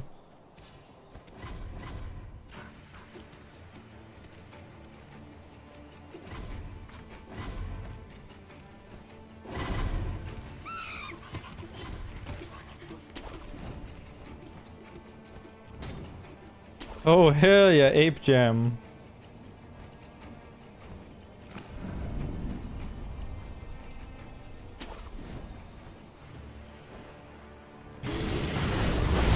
Oh, I'm way too close. Yeah. I missed headshots.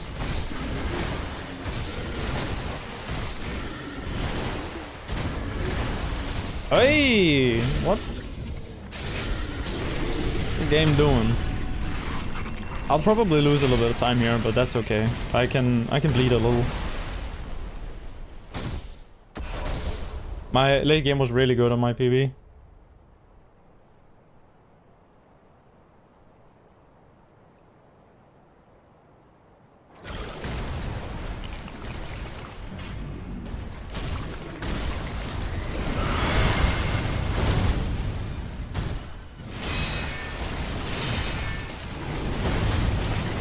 Oh Shit, man.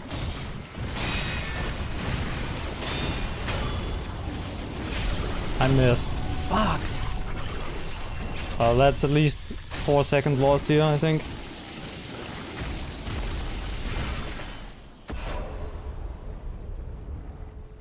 Well, we have time save on the next run then, I guess.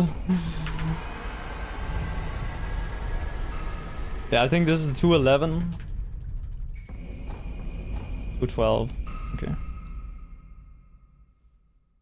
High 2:12 even. Okay. I can still do it though. We can still get top 10 here.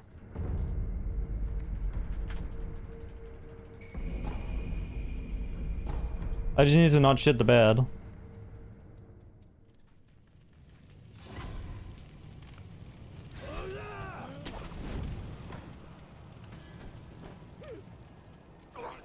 We could gold Emma. That's absolutely a possibility.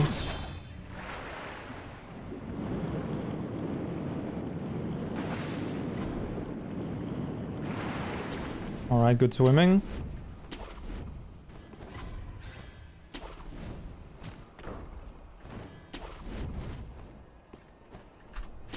Nice, okay. I didn't get that in my PB.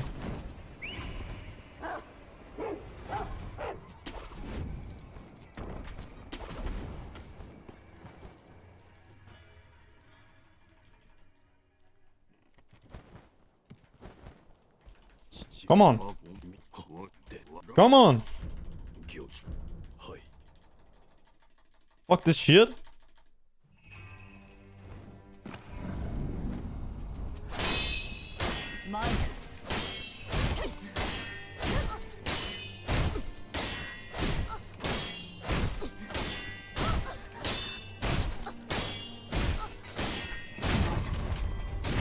Yes.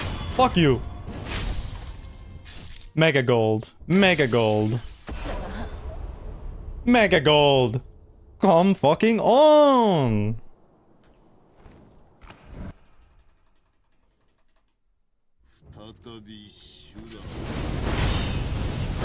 Oh, that's not good.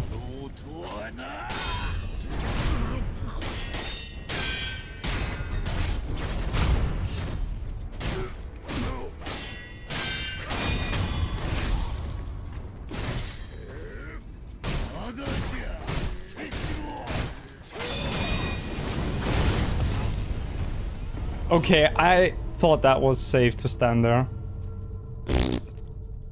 Well, I can still PB.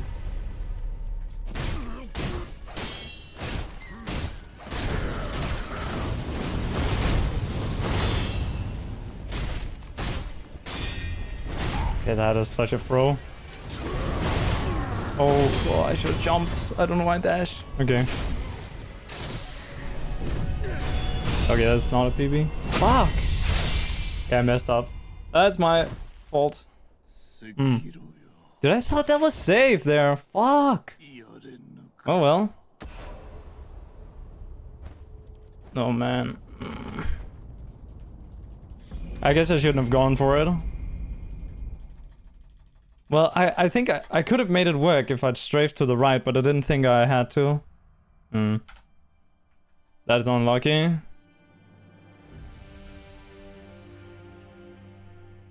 Fuck.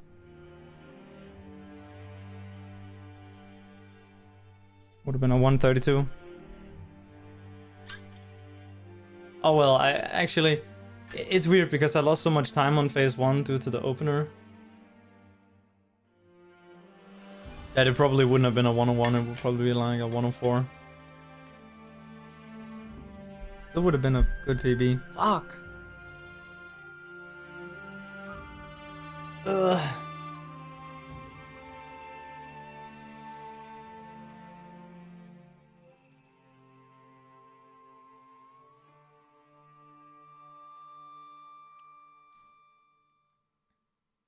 I can do that same run again, but well, I'm probably not gonna get as lucky at the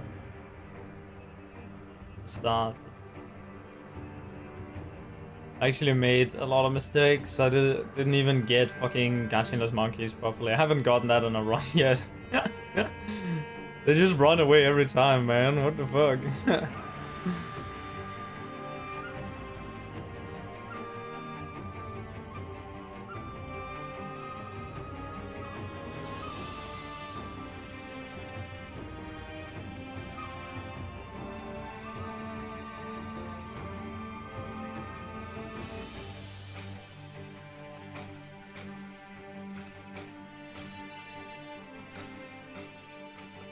I also...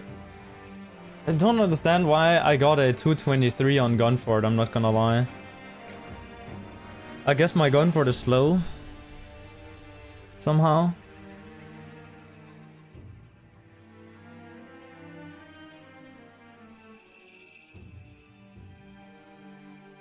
You should be able to get 220 without too much issue.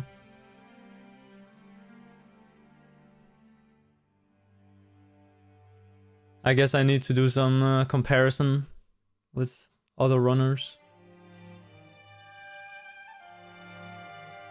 I think I'm also doing the centipede strat in a little bit of a... Like I think I'm losing time on centipede. Because I'm doing it kind of safely. Ugh.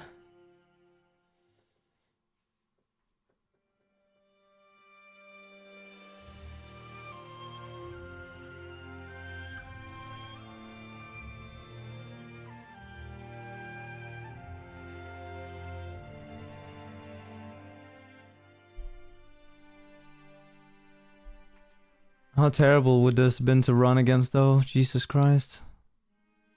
614 door. 910 Ginitro. That would have been fucking rough to run against.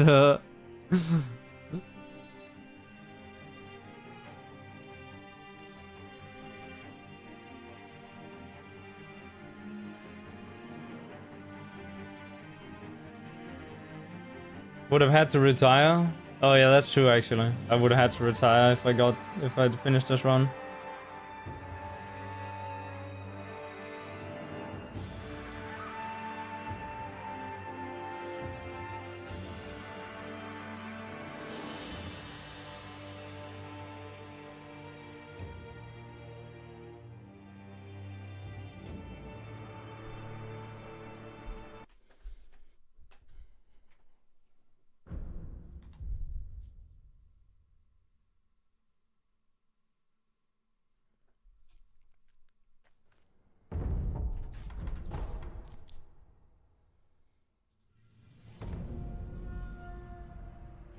I thought my Ichi in phase 2 was gonna be good because I got the strafing right, but yeah, I guess I just didn't know that part of the arena that well.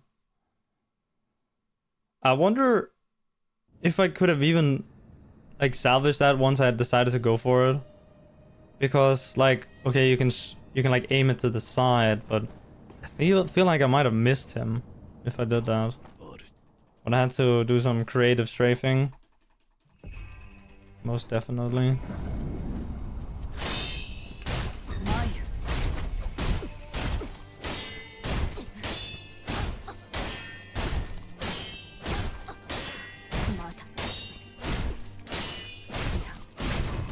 Oops.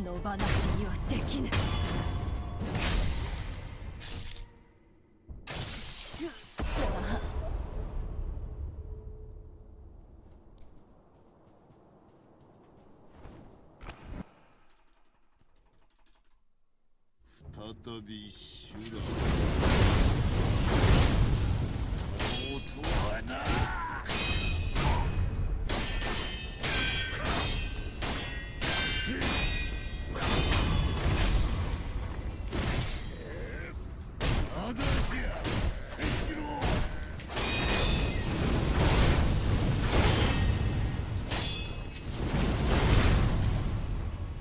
Oh right, you're supposed to jump R1, I think, right? On that one.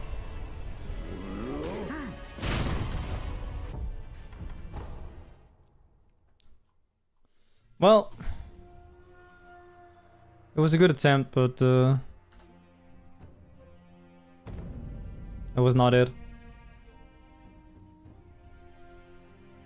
To restart the game.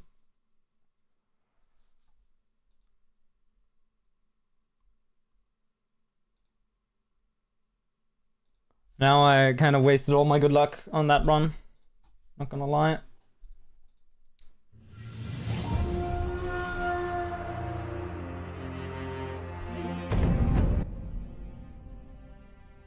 Because that run was blessed.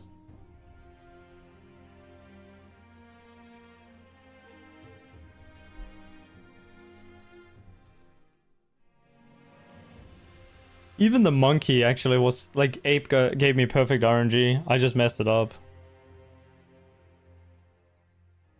I turned on to him too early. I'm pretty sure I know exactly what to do on the monkey.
Nah, damn, now I'm gonna be thinking about that run. Not good. I got attached.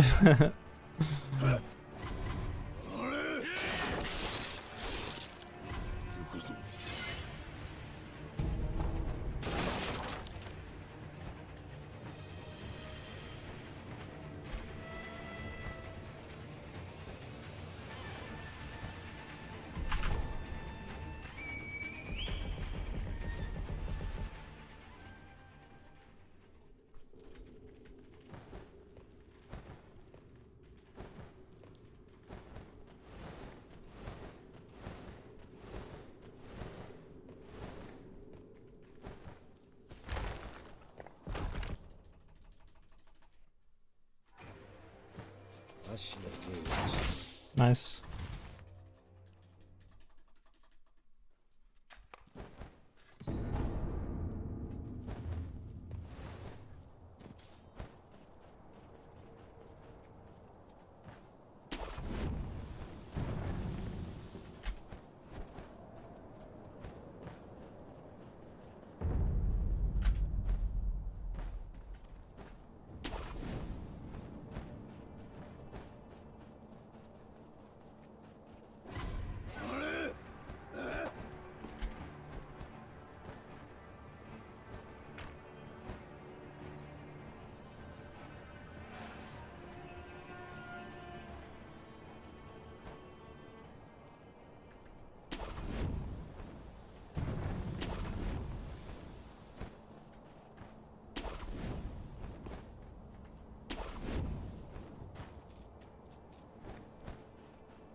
One, two, three, four, 5, 6, 7, 9.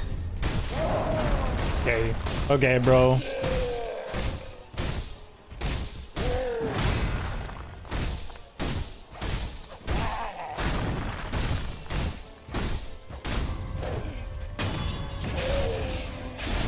He's a little bit funny.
Would have been cool though to retire on that run.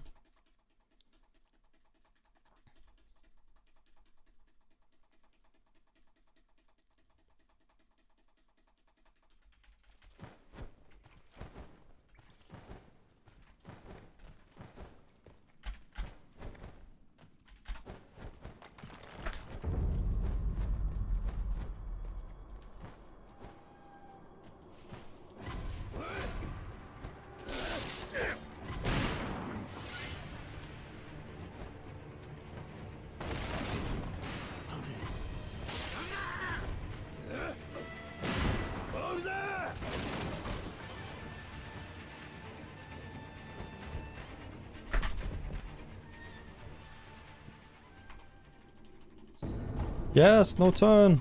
Insane.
Okay.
Bro.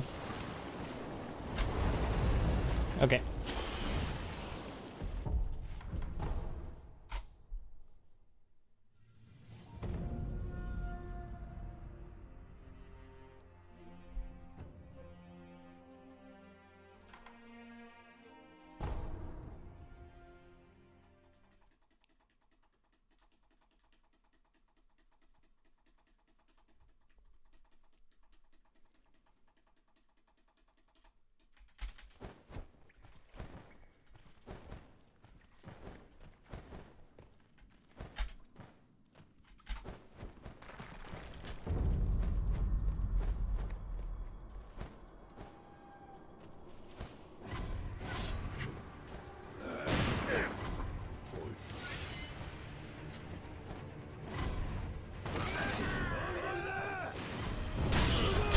Yeah, when you take like a wide line like that, you kind of just get shot. Ah.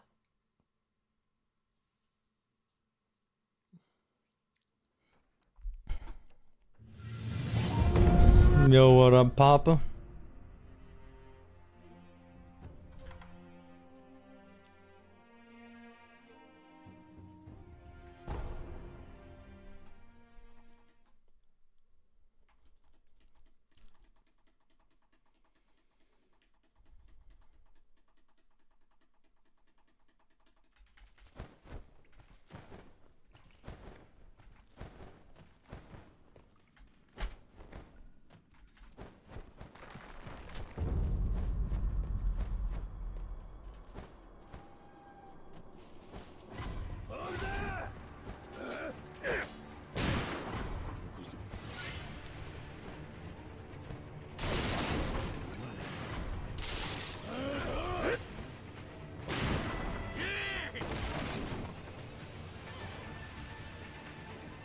Okay, I guess that works.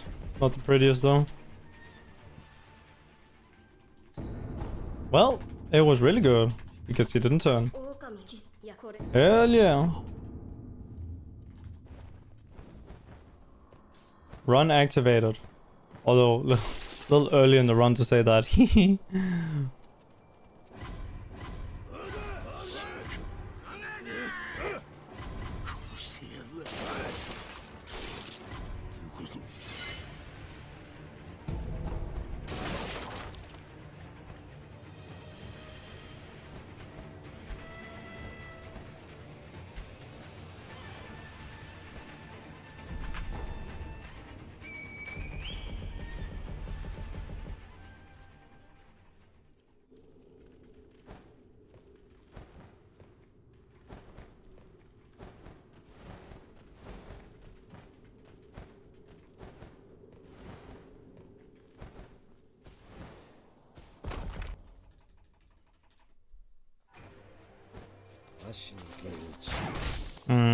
Okay. Want to try and see if I get a 136 there.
No, that's insane! He cancelled me! What? Bro, that's insane. Did he see? I didn't see that I didn't saw that he see me. I didn't see that he's. What am I didn't see that he saw me.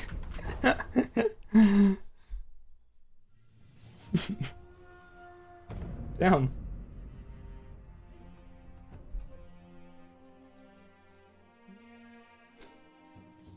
That's crazy. Can't believe he's just allowed to do that. Anyway, coffee break time. Gage. I'm gonna get a cup of coffee. And yeah. Give me a second. Now it's time for the coffee buff.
Alright. Got my coffee. I think we should do the I don't know if guys you can I don't know if you guys can hear me when I'm far away. I guess you can, just not that well. Let's do the daily Wordle. Not Wordle. Soldle. Hey guys, up for that? I think it has. I don't know when in the day it refreshes. Yeah, I don't think I've guessed the one for today. I guessed the one for yesterday. Okay. Soulstill, but yeah, it's actually called Soldel. It's a little weird. But yeah, I did say Soldel.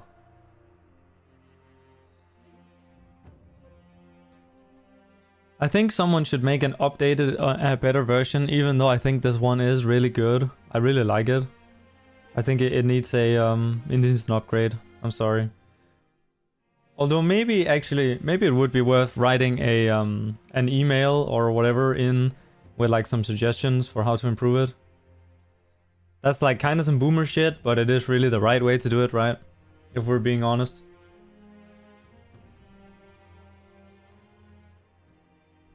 With ourselves. I also would like to see multiple categories, you know. You could have NPCs as well. Like, you know, you have one, you guess one boss and you guess one NPC. Or, yeah. For Sekiro, I was gonna do quotes as well. Like guessing the quote. And then it's like, you both gotta like finish the quote. And you gotta like figure out who said it. And then you get like hints along the way. Some of the Wordle games are that advanced where they have that sort of, those sort of mechanics. Alright, we gotta guess the boss, and Sen said that we should start with Sin, because Sin is the coolest boss in Dark Souls 2, other than maybe Ivory King, Burnt Ivory King, but that doesn't really count because that's the arena and not him. That's that cool. I'm just being completely honest there. Hang on, let me mute the game for you guys. I don't think you want to listen to Sekiro. Okay, so what do we got here for hints? Okay, it's not Sin. It's not Dark Souls 2, and because it's not a partial match, we also know it's not any of the other ones with souls in the name. It's not a dragon. It's not in the DLC. And it's not in the Dragon Sanctum, and it has a soul value below 94,000. So it can be Elden Ring, or it can be Bloodborne, because Sekiro is not in this. Morgoth. It could be Morgoth, I guess. Let's just think here. Yeah, Morgoth seems like a decent guess. Yeah, I'll go for that. I'm just doing whatever chat says, I guess. But really at this point you can do whatever guess you want, because there's not much info to go off of. Okay, this was a terrible guess. What the fuck, Sense? He dropped so much money. 120k. Bro? Thought it was 60k? Nah, that's like fucking the other guy, Margit, or some shit. Dude, this guy drops a lot. Holy shit. I guess Malikev also drops 230,000, right? So it does make sense. And then Godskin Duo probably drops like, I don't know, like 100 something, 150, 160, 70, 80, something like that. Okay. We got this hint now, which is that it's in the base game, but it's not entirely correct. So this is gonna say base game, but optional, as opposed to this, which means base game required. I know it's a little weird, but that's how it works. We got Elden Ring as the game, and we got that it's a humanoid type boss. Okay, so there aren't that many humanoid bosses in this game, actually.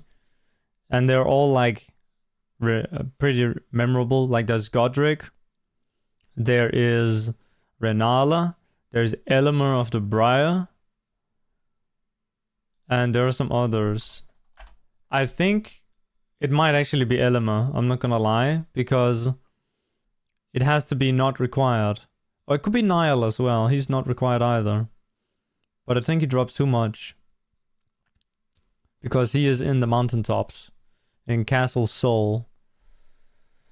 So it could be... Wait, no, not a Gideon. He's a super late game. Yeah, I think it... Elima of the Briar. No, okay. Well, okay, so yeah, it is a base game that's optional, and he's not in any of these areas. Damn. And it, yeah, Elima drops really low amount. Godric dropped 20k. Renala, I guess Renala is optional in a way, because you can just do the other ones. Right? And Renala drops 40k.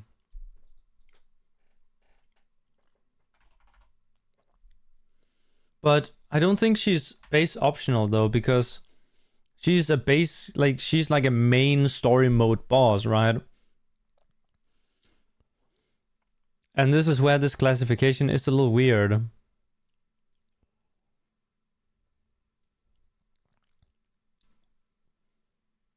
Oh wait, Moog. Nah, Moog drops like... Moog drops 200k, I think. 200k. And Melania drops like a fuck ton as well.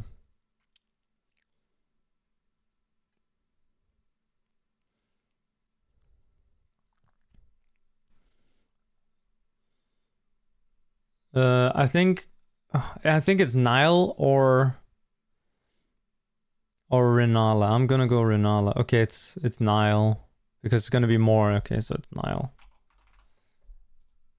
Okay, she's set as base game optional. Okay, that's good to know because Godric is not. Godric is set as base game, I do believe, and I think this is because the game doesn't know that you can skip Stormveil, right? Or like this quiz doesn't know you can skip Stormveil by going around. I guess, I don't know if that's intended. Like, I understand that if it is not intended, then it wouldn't be included in the quiz.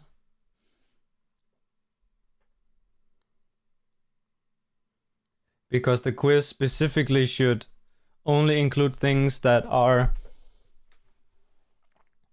But no, isn't there a teleporter or something that you can take to skip Stormveil? Or is skipping Stormveil... Like, if they placed an invisible wall on that little alleyway you can go on the right of Stormveil, would that be required then? I don't know.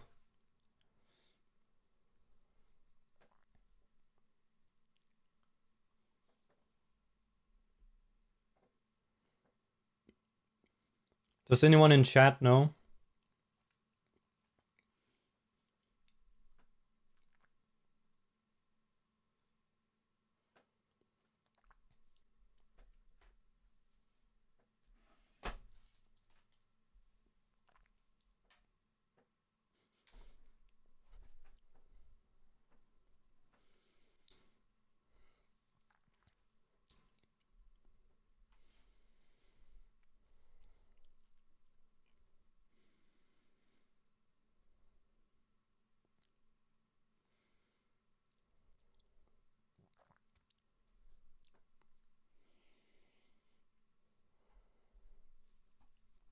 Well, you're gonna sleep? Alright, Sense, good night.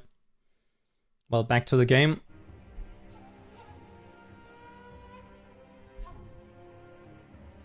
I want to make it a tradition that I do that quiz every stream.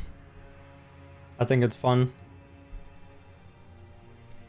I should probably do it at the start of the stream though. As opposed to just randomly in the middle.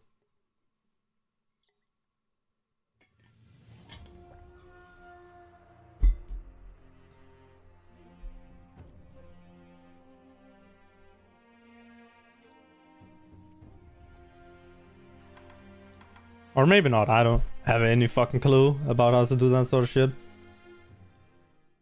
How to like structure it. I just do whatever whatever the fuck I want usually on my stream. And people gotta deal with it being fucking boring if it is boring.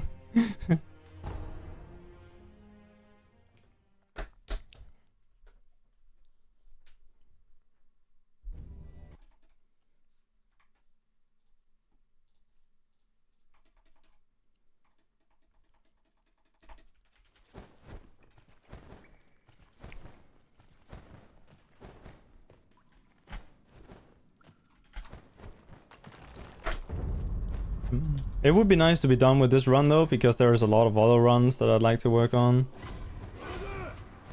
Especially like all sorts of category extension shit, like... Oh my goodness, like the NG+7 stuff. And honestly also I want to do more Charmless Demon Bell runs, because no one is running those. But they're quite cool actually. I really like Ape with the Charmless Demon Bell, because the fight is just long enough that you have to pull out some cool strats to like... Yeah, make him die. UDB, nah, UDB's boring though, because there's like a point where... Okay, like AP1 on itself, you know, not upgrading attack power for Shura is also cool. But that's again because the fights are just long enough that you have to pull out some strats. And it's like a very varied fight. You use all sorts of different strats during the fight. But if it's Ultra Debuff, which is Attack Power 1 and Charmless and Demon Bell, then you get to the point where there's only one strategy that's viable. And that's dodging around the back of the enemy and hitting him the ass for health damage. Over and over and over and over and over again. Now, that's not bad. Like, it can be fun to do a boss like that. Or to do it as a no-hit run. But I want to do a speedrun because it has interesting like stuff to do in the run. I don't want to do a speedrun where I'm just gonna be dodging around 8 different bosses in a row and hitting him the ass. That's boring, in my opinion. And the Charmless Demon Bell run is a good balance of... The bosses are just extra tanky enough where you can't just like one-shot them, or some of them you can, but you can't just one-shot them. You gotta like do a little bit of like extra little flashy strats. Like deflecting Ape's long combo instead of interrupting it.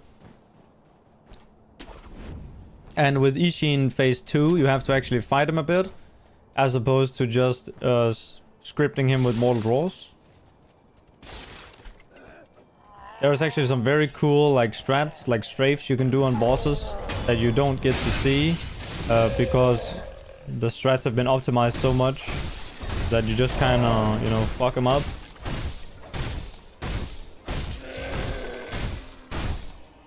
Especially on Ape and Ishin. And those are also later game, so they are like buffed up. They aren't buffed up more, but it's like the percentage is better. How our runs going well? I choked a 28-30 something, low 28-30 on Ishin.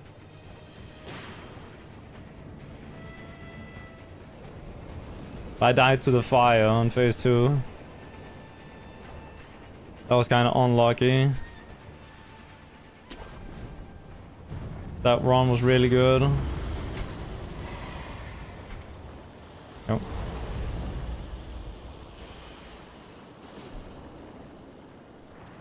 If it went perfectly, I could have had a 28-29. But it was probably gonna be more like, you know, a 104. Like 1 minute 4 second Ishin fight. So could have been like a 28-33, 34.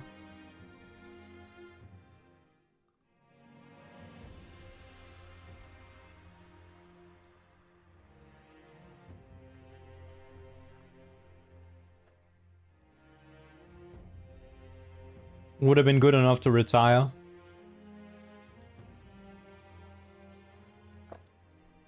I don't know if I'm ever getting that lucky again. That Gyobu was just something else. It was crazy.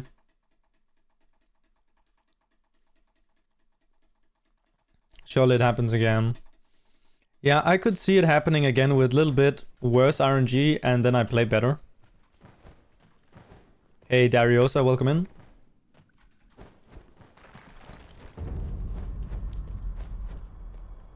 Because I did do some mistakes, like I had some movement mistakes. And then I fucked up on Guardian Ape phase 2. I didn't get the final headshot, so I had to attack him like 4 or 5 times. That lost me like 6 seconds.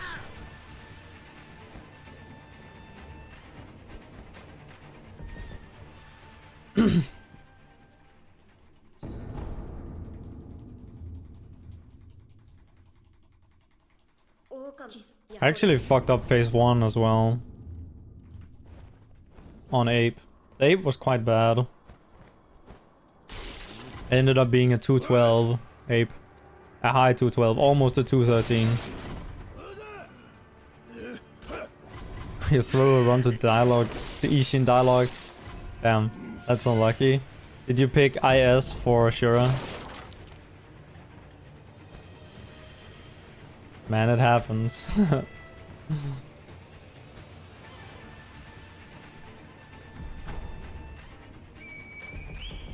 Despise that boss, the monkey.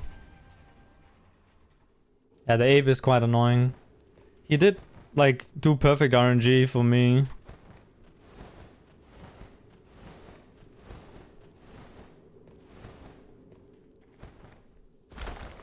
I just didn't do it right.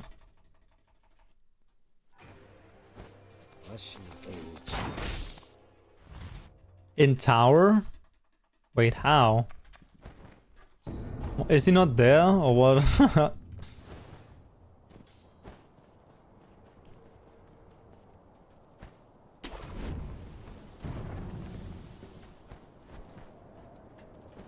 Idle wrong. Well, that's fine. You just pick up the Gunfort key and idle again and you lose like 4 seconds or something. Shouldn't be the end of the world.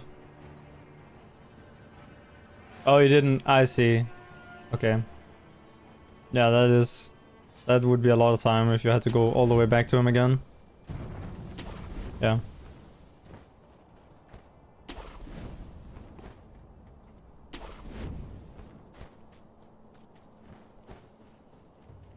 Oopsie daisy.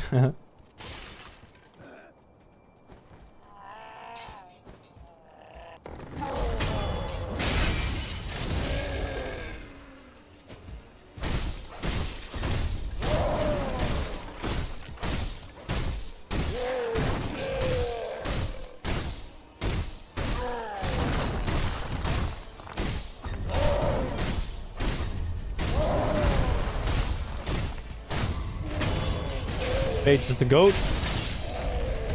for that tech.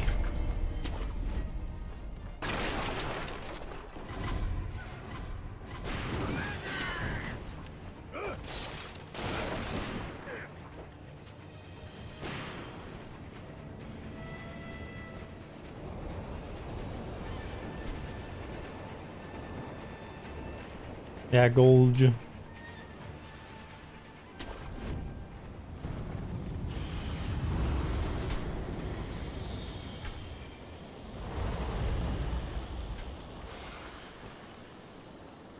Hell yeah, brother.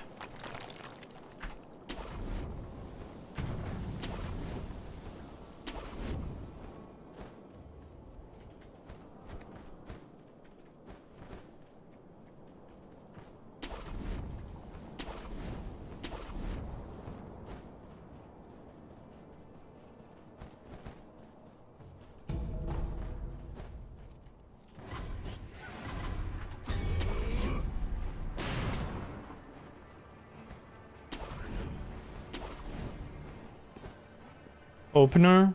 Does it even matter? I actually don't think the opener matters.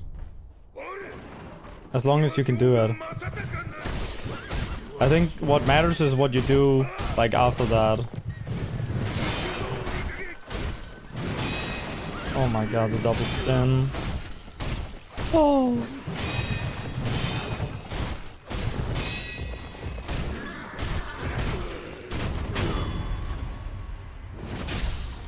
This is a little weird, but should be fine. Oh, yeah. Ah, he's going... Hey! Hey! Hey! Hey! Why he went behind the tree? Fuck. Oh, and high ground meme. Okay. Oh my god.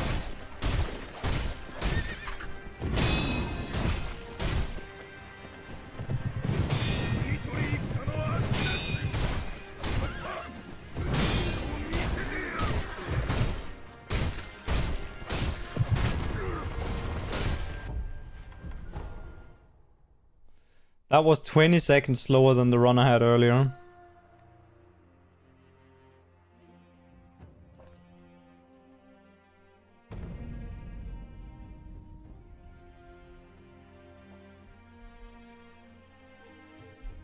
I kind of did that wrong with the death blow. What I really should have done was I should have done the block hit, but I should have done it aimed away from him and then blocked again to go back on him. So I could have death blown him towards the stairs.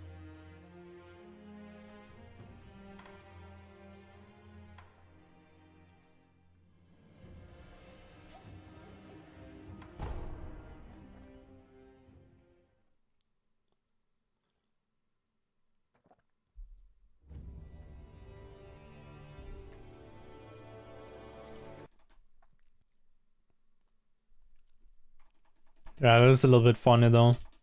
I wonder if I could have salvaged that by like changing my camera angle or my positioning.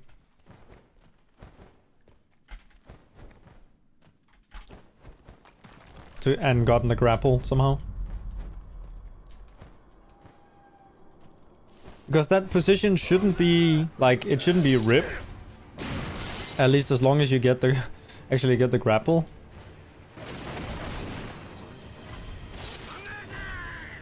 I feel like killing him, like if you don't kill him right next to the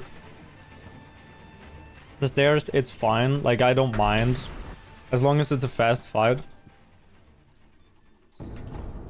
Like yeah, if it's a slow fight and it's also far away from the stairs, then it's bad. But if it's a fast fight and it's far and it's like, well, not far away, but you know, like a couple seconds running time away, then I feel like it's fine. Yeah, it's not gonna be like the greatest Gyobu of all time, but you kind of have to live with what you can get. I could reset every single fight that's not a 220. A 220 Gyobu, but then I would be here for a very long time.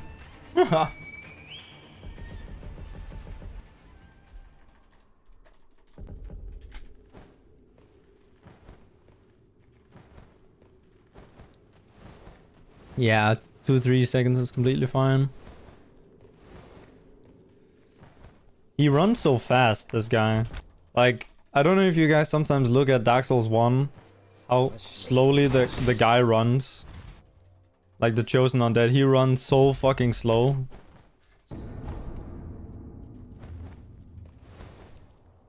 And the maps are the same size. Like roughly. In terms of like how they scaled the areas, if you get what I mean. Like this part here wouldn't be any smaller if it wasn't Dark Souls 1. It might even be slightly bigger because of the whole theme of everything being grand. But you move so fucking slow in that game. Oh yeah, and infinite stamina as well. I love the speedruns in Dark Souls where you upgrade stamina because it saves time. It literally, like, you You have so little stamina that you can't do shit. So upgrading the stamina, like, literally saves time. Like, I love when that's a thing in the Dark Souls games.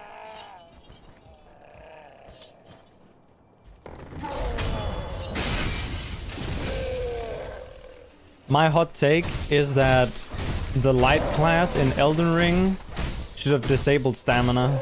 That's my hot take. Like, light equipment class should disable stamina. But then if you do a heavy equipment thing, you should be like giga fucking tanky. So that there's more like extremes. So it's an actual like role-playing game where someone can play the tank and someone can play, you know, like in Night Rain. Right? Where the fucking, you know, the guy, you know, the big guy, he's like actually like a fucking tank. He doesn't give a shit about taking damage. He eats it. And Guardian as well. But the, like, Recluse and, like, what's her name? Duchess? They just get fucking one-shot in that game. And I think it's cool. That's my hot take about Elden Ring. Light equip load should disable stamina.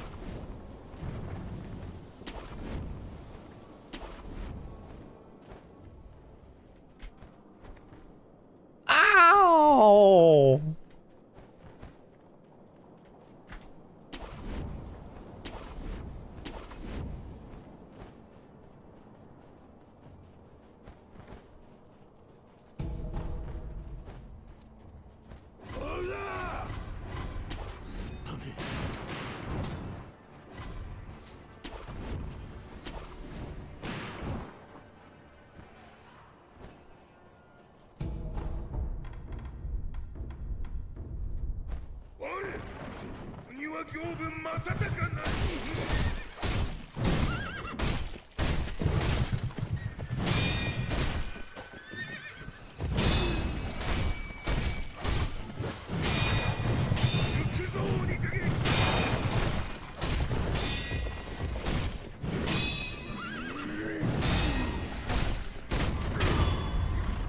I need to count.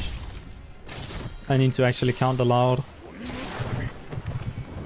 Oh, this is my mistake. I should have run longer. 1, 2, 3, 4, 5. Oh my god, I'm getting so lucky. 6, 7, 8, 9. Oh yeah. Good. Okay, this was also like really lucky. Like getting a double spin on phase 1 and then getting the double jump and no helicopter, no cringe ass fucking spear throw. Although spear throw isn't the worst actually. Spear throw is good if you're having bad RNG and he does a spear throw, then it can kind of save it a little bit. Because you can hit him so much in the ass and then get a thing. A kick.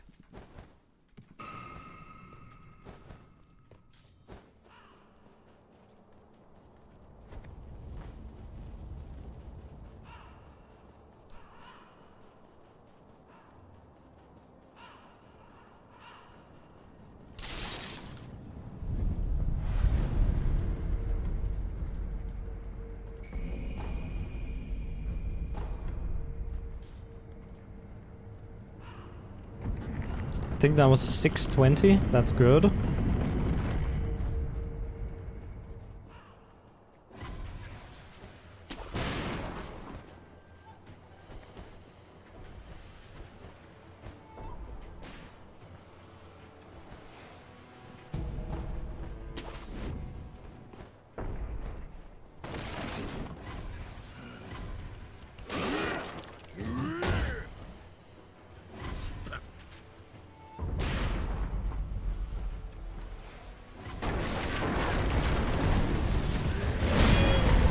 One, 2, 3, 4, 5, 6, 8.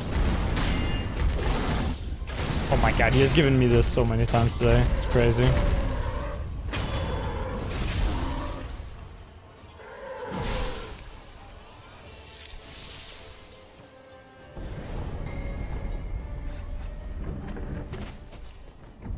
Five seconds behind that God run I had earlier. But actually it's still really good.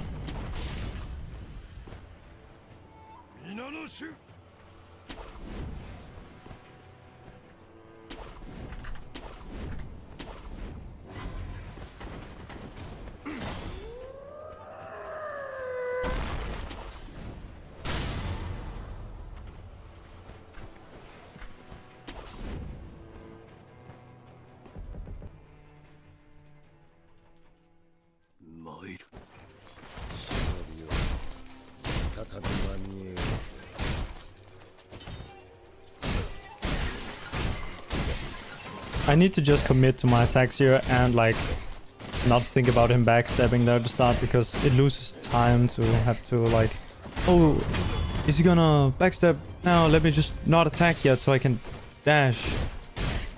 Yeah. Also, if you're fast, you can like cancel your attack with the dash even if it's fast enough. Kinda hard to react to.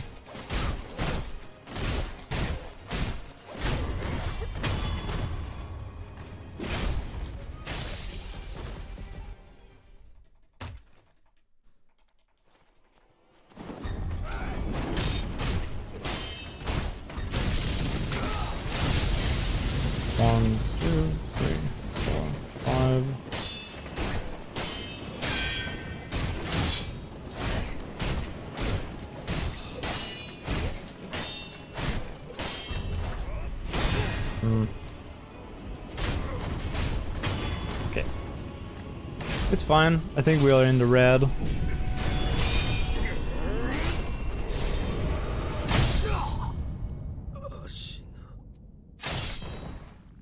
That's fine. That is fine. Just have to play well and we can still get a PB. I hope I get the 1 RNG on Roberto where I can push him off on the left side.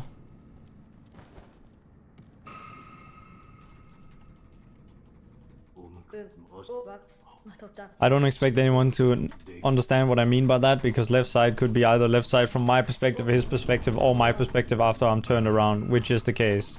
Left side after, like, left side from my perspective after I've turned around. So right side.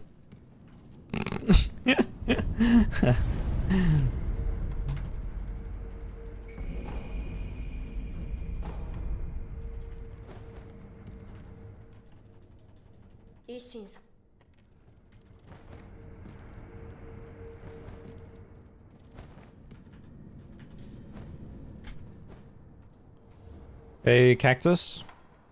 Thank you for the good luck.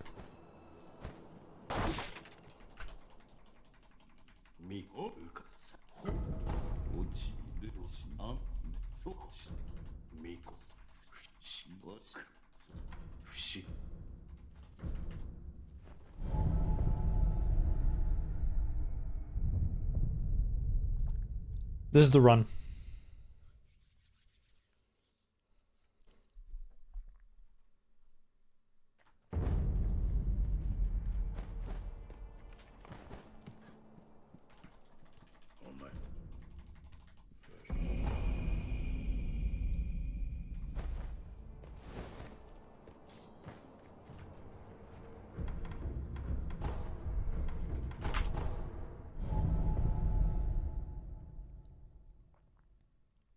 Eleven.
Hey, try die twice.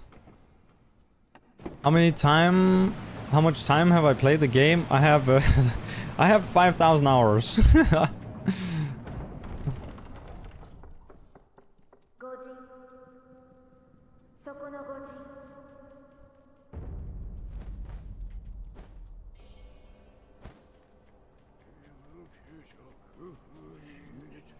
I play it every day. That's my favorite game. Hell yeah.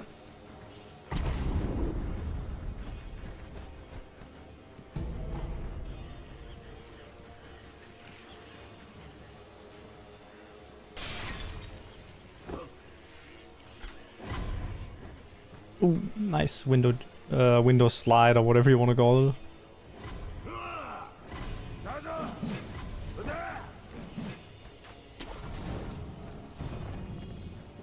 I'm hoping to reach 10,000 hours just like Sutemo has.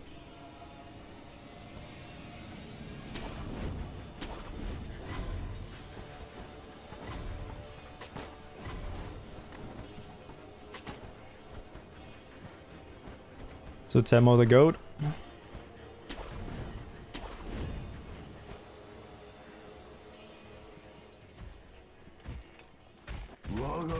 Ooh, okay, yeah, this was the RNG I wanted. 1, 2, 3, 4.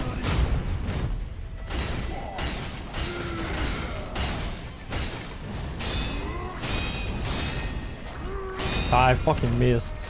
Actually, I wasn't gonna die to it anyway. Never mind then.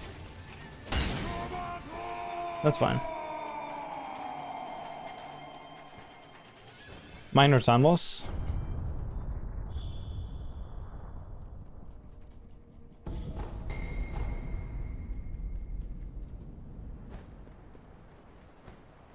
My aspect ratio different? Hey Ferris. Yeah, maybe. Maybe you need like a specific aspect ratio to get a good Roberto fight.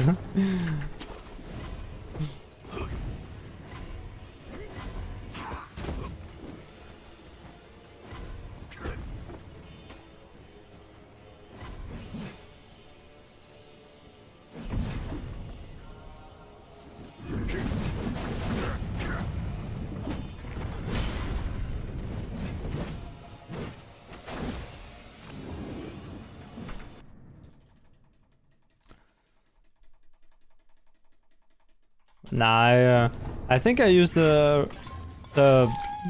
regular one, but maybe the stream is a little bit fucked because my window is slightly off of the screen by like a couple pixels. Oh man, really?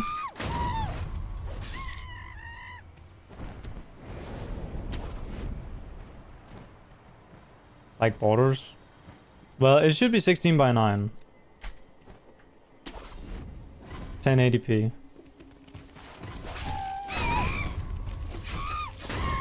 Okay, back up. I'm losing some time. A little bit of time. Because it was a worse backup than in my PB.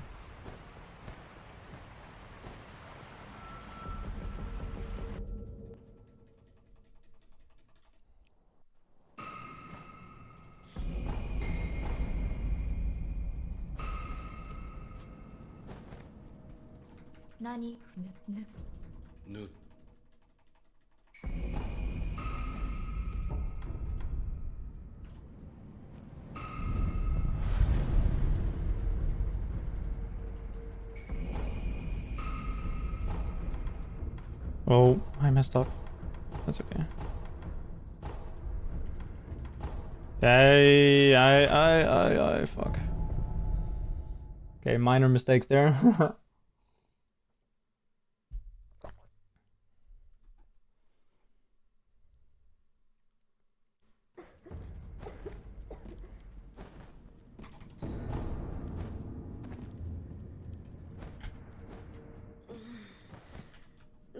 Oh, I crashed too early. Right, you have to do that after you walk out of the door, not before. Selecting the model draw was crazy. Might have to switch to keyboard and mouse. What you can do on controller is, I believe you can do a directional pad to the left. So, like, you open your inventory, and then as soon as you hit open inventory, you hold directional pad to the left, and then you just double click after that. And it will, like, buffer the left input, and then it does, like it automatically goes over to your thing. To the combat thing, and then with the double press, it'll, like, open the slot, and then equip it. That's what I saw Yuruka doing. I'm not entirely sure on the inputs for it though, because I used the mouse. But yeah, I think that's how you can do it fast on controller. Ah, I should have looked back earlier. Fuck.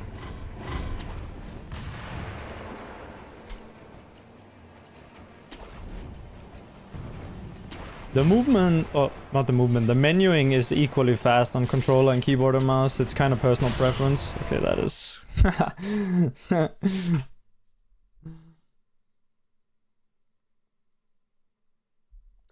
Because there is like a...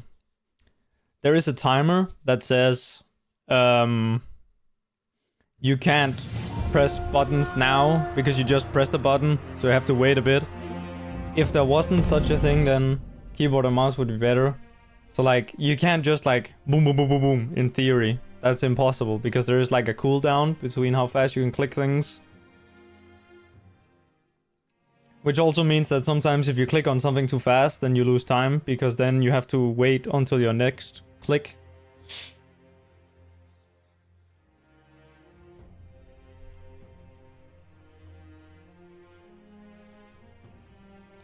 This is something they added in the 103 update. So if you look at a run from 102, the old patch, then you'll see that the menuing can be done so fast with mouse that you can't even see what's going on. Like, the menus barely load. Like, when you open into the inventory thing, you literally, like, get, like, to see it for 2 frames. Would be cool if they didn't patch that delay in. That lockout period. So I wouldn't worry about whether you need to use keyboard and mouse and controller. You can just use whatever you prefer. They're both good. I use keyboard and mouse for everything except the diagonal jumps in the tutorial. For that I use controller. Because you can't really do it that easily with keyboard and mouse.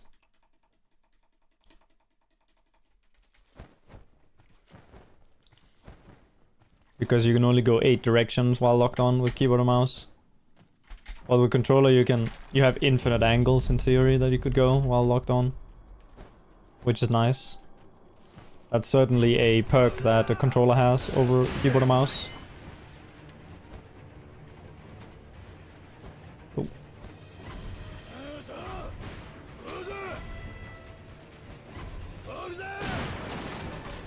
Skipping cutscenes. For cutscene skips, you just, like, in theory, the faster you spam, the better. Although I wouldn't recommend absolutely spamming the shit out of it, because it's like... I mean, what, it saves like 0.1 or 0.2 on every cutscene, but you wear down your hands and then you end up being, like, able to play less, if that makes sense. Like... I've had before, you know, where I booted up the game and then reset to tutorial like 5 times in a row, and I was spamming as hard as I could on all the cutscenes, and already then my hands were tired and I didn't want to play anymore. So... For dialogue and menuing though, there is a certain timing to it, but specifically for cutscenes, it's just as faster is better.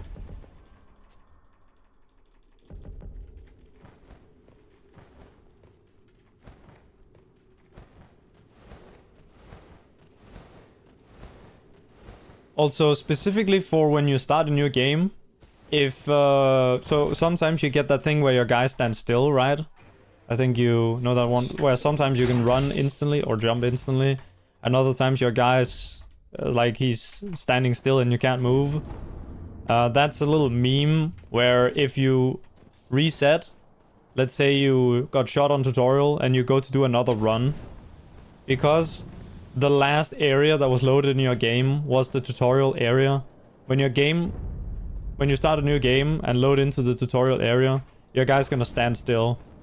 So that's why people alt F4 oftentimes if they reset in the tutorial, because then you prevent that and you get the instant jump on your next attempt. That also happens if you reset in any area that's close to that later in the game. So if you reset on Gnitro, you probably also should either alt F4 or open up a save that's far away from that area. Like, that's the alternative. You can load like a save in like fucking Guardian Ape or something.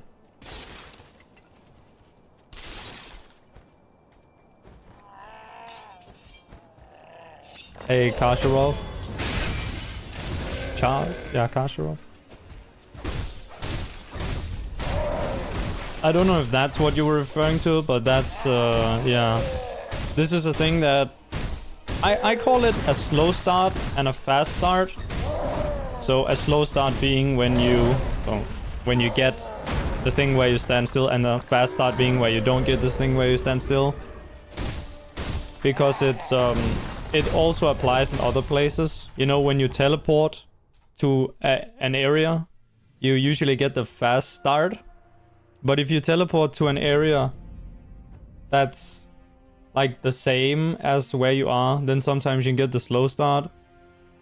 And if you quit out and then load back in, then you'll get a slow start. But if you quit out, close the game, and then load back into that save file, then you're gonna get a fast start. So that was like an idea, right, for any %2. Every time you quit out, you would close the game so that you could run faster every time you started off again.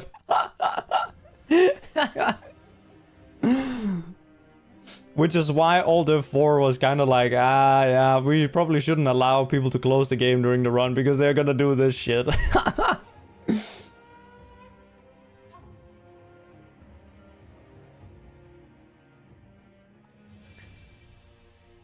So yeah, Ferris, depending on if you play in... If you have the game in windowed, so I play in windowed. Oh, that's not there. That's... Here. If you have the game in windowed, then alt F4 is the best way. If you get shot on tutorial or something, is the best way to reset. But if you have the game in full screen, then it's better to just quit out and then load a save at like Guardian Ape or something, and then start your next attempt after that. Gotta save those seconds on the reset, you know. Gotta be maximum efficiency.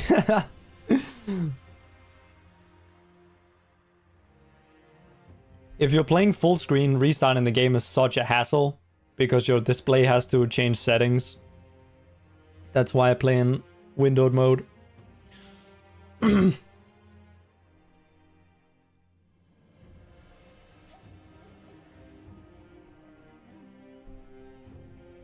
Let me just finish my coffee, then I'll start another run.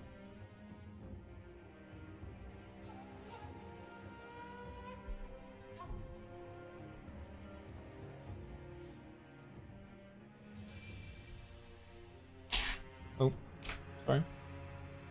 I'm a big windowed mode enjoyer. I don't know if you guys know that thing, you know, when you buy a new monitor, right, with a high refresh rate, and then you go to move the cursor on the background, right? You actually get that in-game. If you have the game windowed, you get like the 240 hertz or whatever, like cursor in-game. When you have it in, what's it called? In windowed. But then if you set it to full screen, you get it back to 60 hertz. So you don't run the game in higher frame rate, but you get more refreshes. So the information on screen is more recent, although sometimes it can lead to screen tearing or doubled images. So it's kind of a trade-off you make. So just enter in, continue game, then go back and start your game. Yeah. You just have to open up another save and then quickly go in game and then quit back out to main menu and then new game. Yeah. And if I'm not mistaken, then the two fastest ones, if you want to be even, like, if you want to be super efficient, right? The two fastest places that load in is after you've defeated Guardian Ape, and then the other one is at the Divine Child. I think those are the two that load the fastest. Just for the absolute maximum efficiency, right?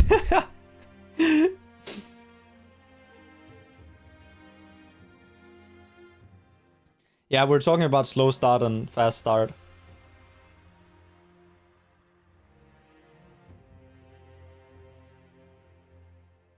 Which I hope people will use that terminology, because although it is a little like you could, oh, I got a fast start as in I got a good start to my run, but yeah.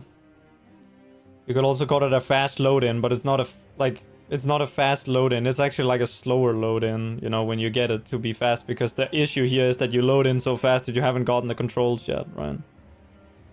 Anyway, that's what I call it. I call it a fast start and a slow start.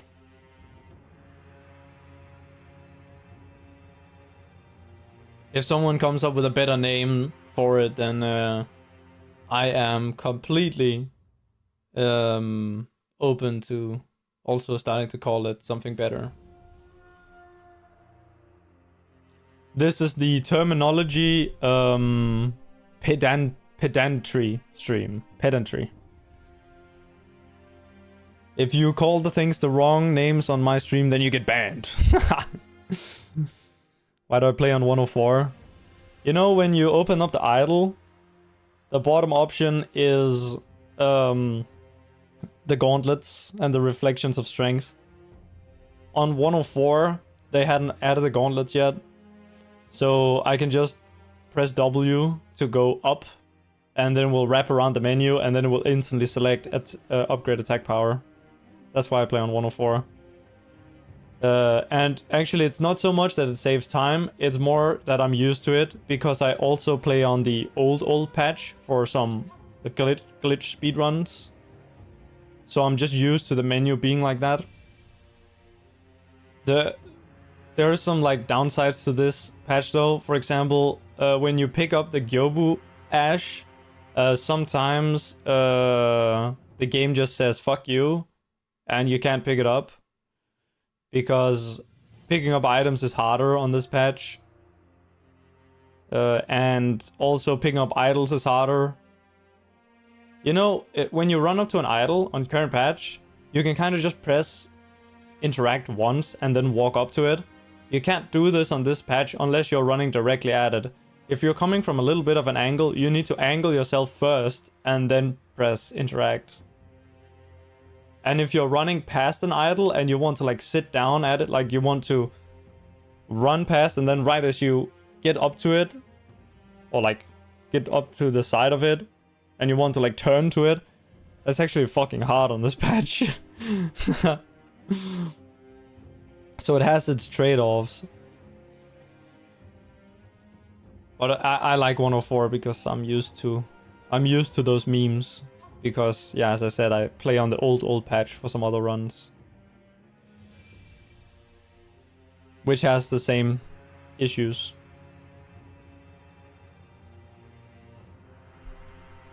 Alright, Emir, good luck with your attempts as well, thank you.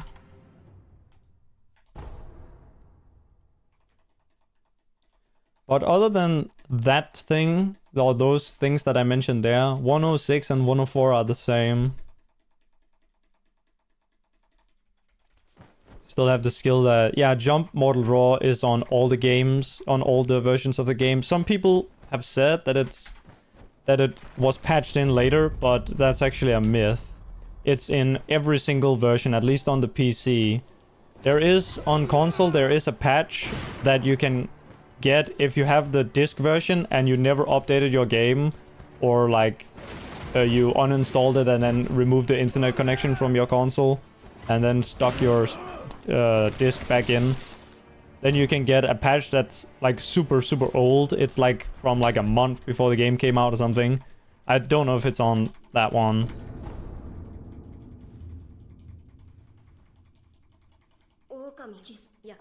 Because I haven't played on that patch.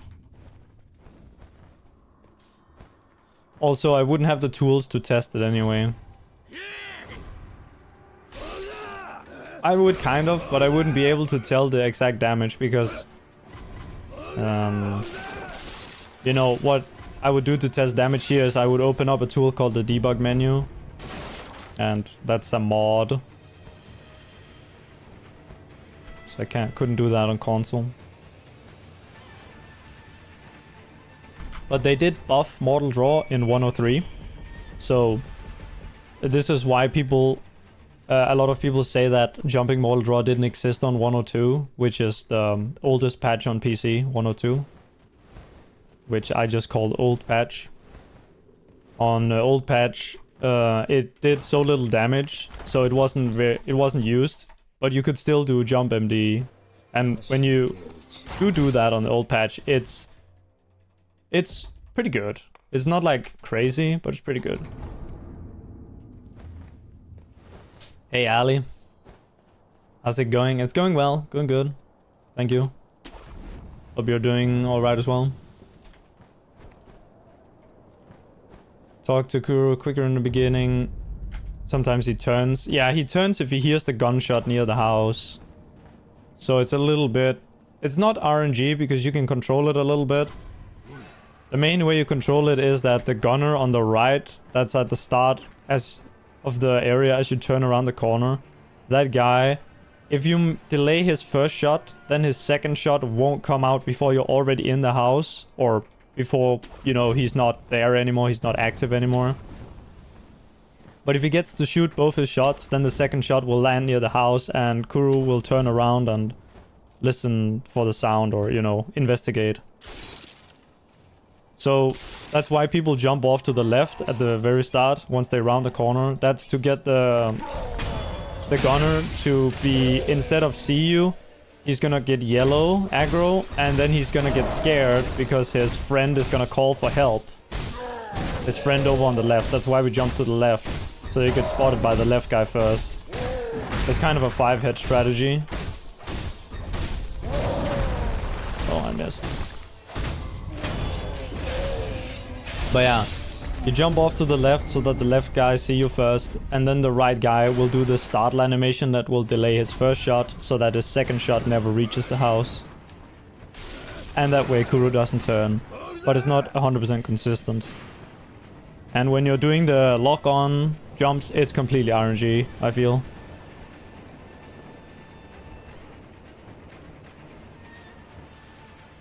Jump off of the building?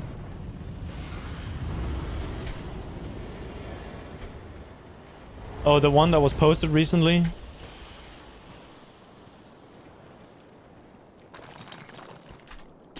Because someone did post that on the Speedrun Discord recently. That jump is really weird. That jump is really weird. Panic is the only one who can do it with any sort of consistency. But people haven't really put time into it. I feel like it's that sort of thing that you can work on if you have the world record and you want to improve your own world record, because it saves half a second and you probably need to spend like 50 hours on it to get good at it.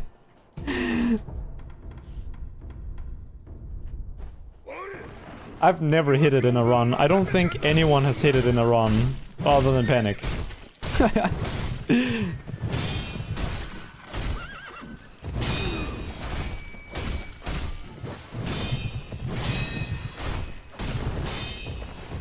But definitely try it, because for some people it might just, you know, work, right? Sometimes it's like that. Also, Celsius, thank you for the good luck.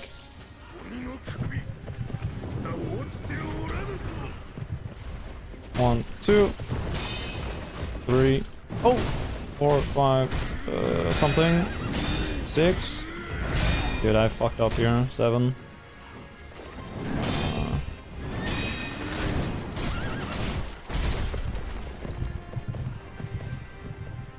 Oh my, okay, this is cooked. Ah, I messed up. This could have been good.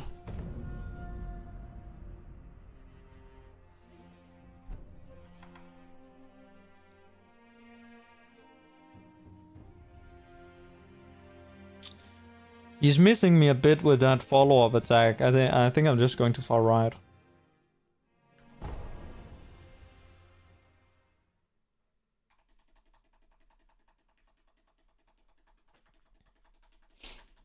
It's really nice going on the right though, because he has a lower chance of...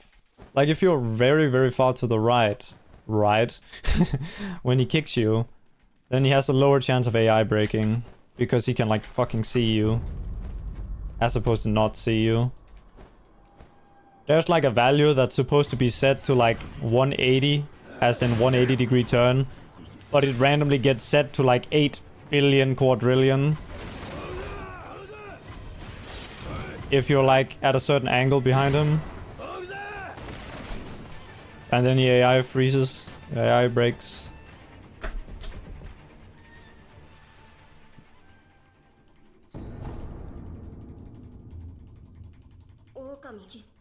So at some angles it doesn't happen.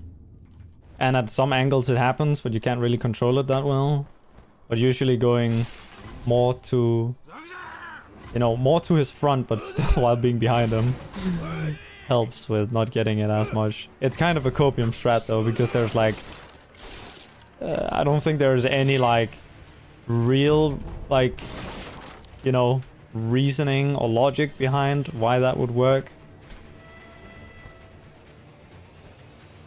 When I say I don't think, I'm saying there is no logical reason why that would work.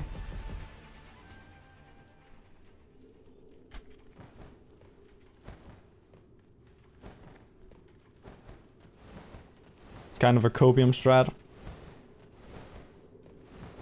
But sometimes those are good, the copium strats.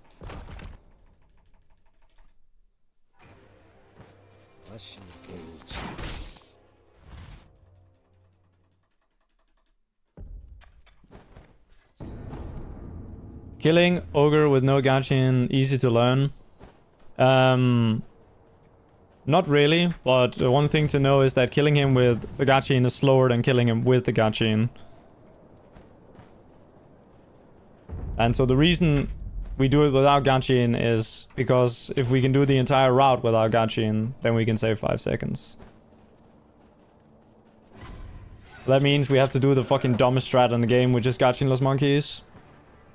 Which Dude, I must have spent like 100 hours practicing it. Fucking the dumbest strat ever.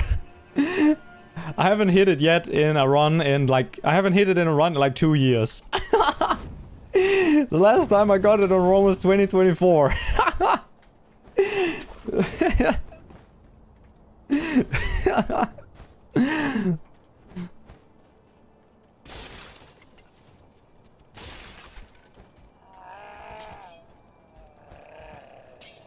It's not worth going for. It's worth going for if you're going for like a really top time. The whole thing with risk management is a little bit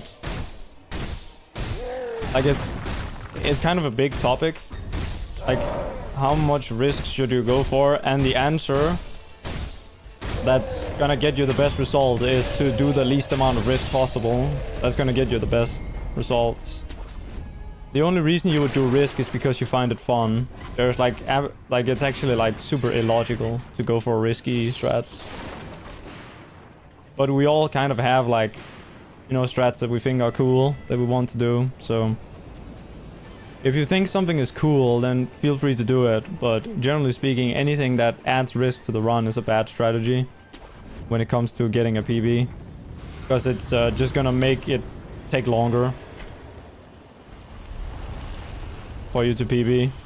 And then when you PB, you're not gonna get a better PB, even though you did the riskier strat, because you kind of have to PB a few times to get it, because you added more risk. So each run that you finish is gonna be worse, because you're gonna have less runs, because you reset more.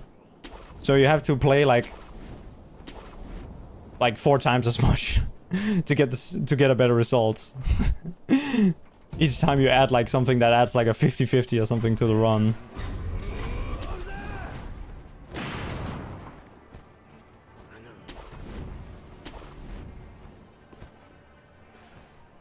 It's kind of toxic.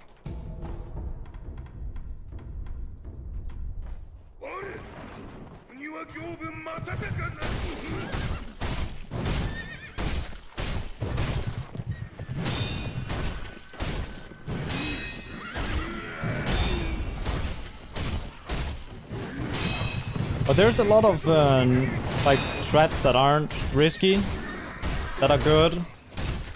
Like front dojo as an example. Front dojo is low risk because if you miss it, then you just lose like 2-3 seconds having to try it again. And yeah, okay, if you miss it like 5 times in a row, then you might get killed by the shuriken guys.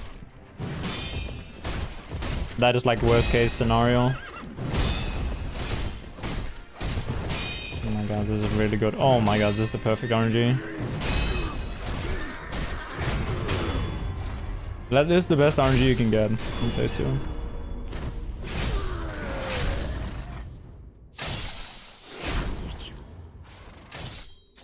Other than... Well, there is the other one you can get. But that's like you gotta do something specific to get it. And you gotta headshot him at the end. You do that one? Hell yeah. More skips like the one in Canyon. Yeah, I don't know. Like, the whole thing with adding more things to the run is kind of like... I don't know if you've seen my races. But I don't do any of the... like, risky strats. And I'm getting a lot of sub-30s. And then the people that do go for them sometimes get 32s. I think the tournament shows nicely that these strats make it they give you worse runs. These risky strats. Anything that can like end the run on its own is kind of like quite questionable, like canyon skip. Because if you miss canyon skip, then the snake is not gonna cooperate with you. The snake is gonna block you, and you're gonna need to learn the backup strats, and the backup strat loses like 20 seconds if you do it perfectly, and 35 if you don't do it perfectly, or like maybe a couple minutes if you mess it up.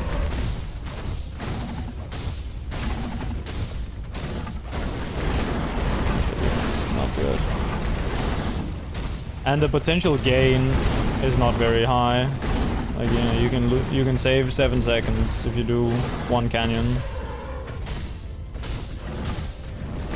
Okay, just a reset.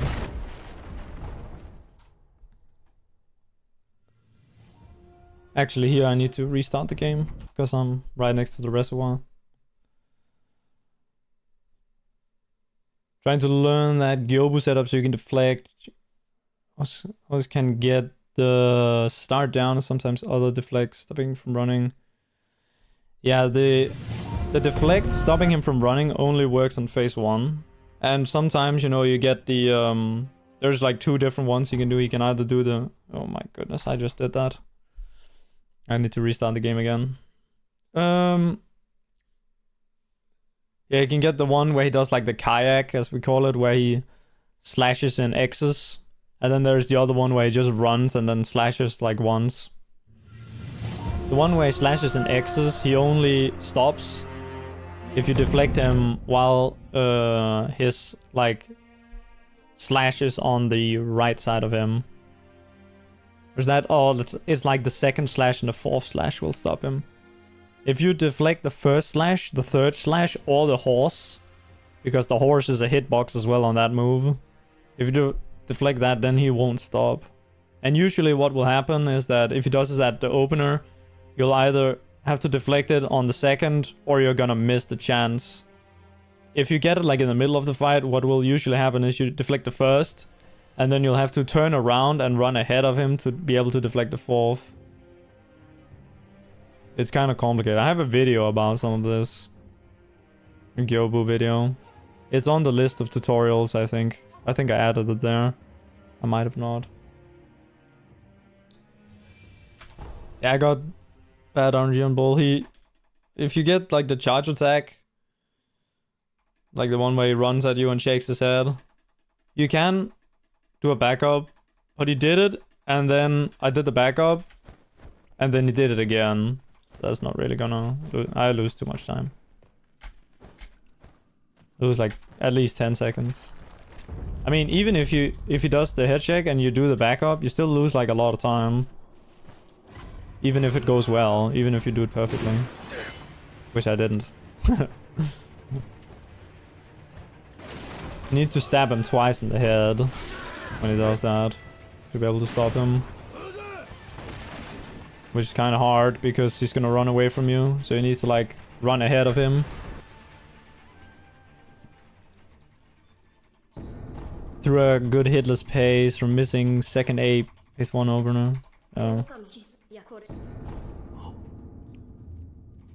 Unlucky.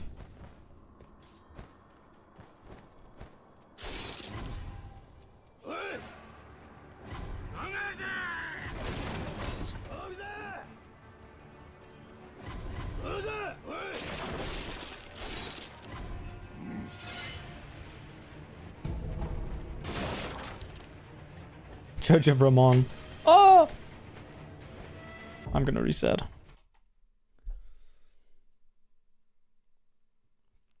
Oh yeah, the Punishmas one. Yeah, that's for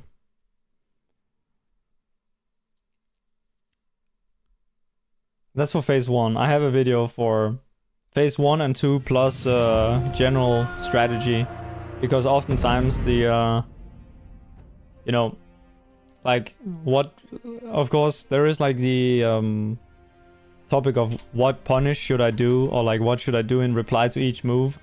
But then there's also the extra layer of what you should do depending on the situation, which my video also covers a little bit. It's a little bit of a messy video because it's just 15 fights, which I like critique. Like I do 15 fights and I critique each of them and say like what I did good and what I did wrong.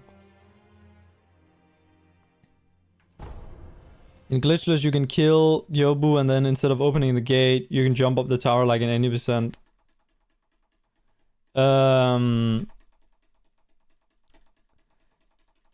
In Glitchless you're allowed to kill him, yes, and then talk to Tengu and then use the tower to skip the gate. Yeah, that is allowed. It's used in a strategy that's called attack power 1 bull, because if you skip the gate then you have to do a bull with 1 attack power instead of 2. Because there's no idle you could upgrade at until after bull. It's something that some people do, but most people don't do it because it loses time on average. You need the perfect RNG from bull to save time with it. But if you do get the perfect RNG on bull, do the skip perfectly and don't mess up the movement, then you can save 2 seconds.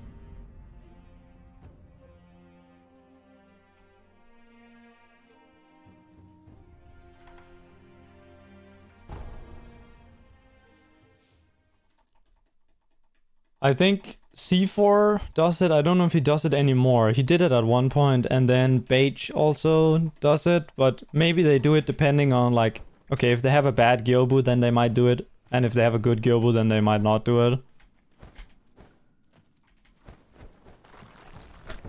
Yuruka has never really done it because it's such a bad strategy really, because you need a good Gyobu to have a good run. Like Gyobu is the most important thing in the entire run, other than not dying in Gunfort, I guess.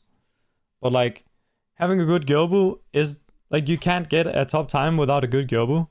Like for like near world record, like top 10 level, you need a good Gyobu. So what you're basically doing is you're doing Gyobu and then you're gonna gamble throwing the run away on bull, where bull is normally a free boss that works 95% of the time. So that's why it's not really used. Use the Akko Sugar. You just use it after you take the death blow on phase 1. Because you don't want to hit him when he's running away on phase 2 at the start. Like when, you know, you kill his phase 1 and then he starts running away. What some people do is they hit him twice while he's running away. Doing that is useless because after you hit him 9 times, he's gonna run away. So if you hit him 2 times there, he's just gonna run away earlier.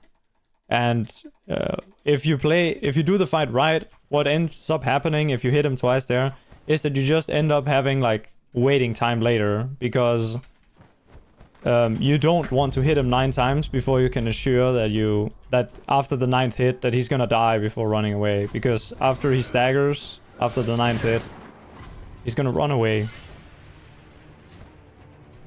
So you basically hit him 8 times, then you wait until you can kill him with the 9th. That's the general strategy for both phases. So if you start by hitting him 2 times, you're basically just later gonna be stood there waiting, not being able to hit him. But I know it's like the natural thing to do is, oh, he's running past me, I might just hit him 2 times. Yeah, that's a waste of time. You would rather be using that time to buff or to luring him towards the gate by running towards the gate yourself so that he chases after you. Like everyone does.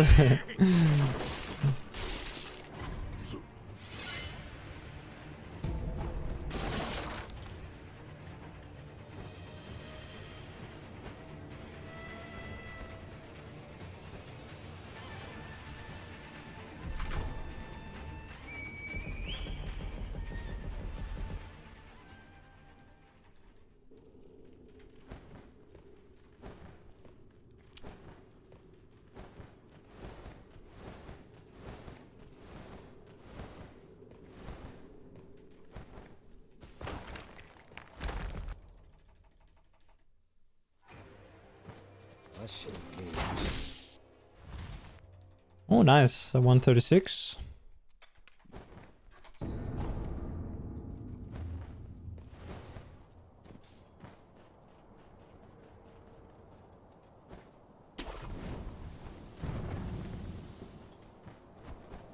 I've always been hitting after the death blow.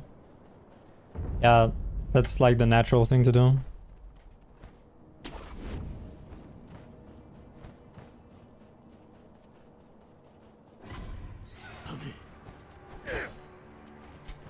Oops. I jumped off of his head instead of the thing.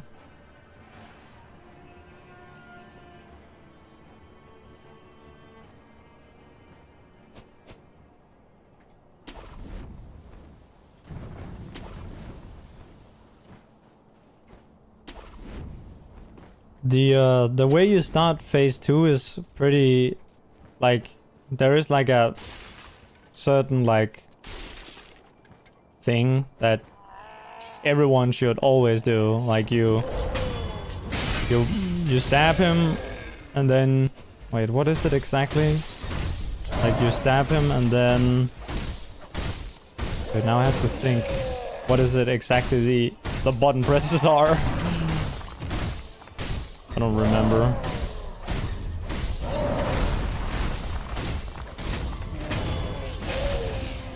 Oh my god, this is gonna be really good.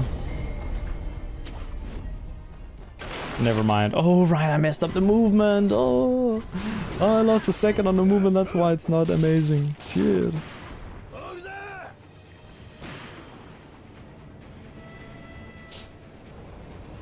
Well, I'll remember when I get to Gyobu, because it's like, I can't remember if you run first before buffing or if you buff immediately. It's just kind of muscle memory. Because you do the same thing every time at the start of phase 2, pretty much. Like you do the thing and then you grapple to him and then you strafe behind him with 2 hits so that you can get the kick. Because the kick is good. Because it means that he's less likely to run away. Because he's gonna cycle through all his attacks and then he's gonna run away. And the kick is kind of an extra one. So instead of doing 3, if he does the kick, then he's going to do 4 attacks, as an example. So it means that he's less likely to run away. Because it's an additional thing you can deflect to get more damage. Usually what happens when you don't get the kick is that he's going to be like 90% HP and he's just going to run away. When you do get the kick, it just gives you enough damage to finish him before he runs away on phase 2.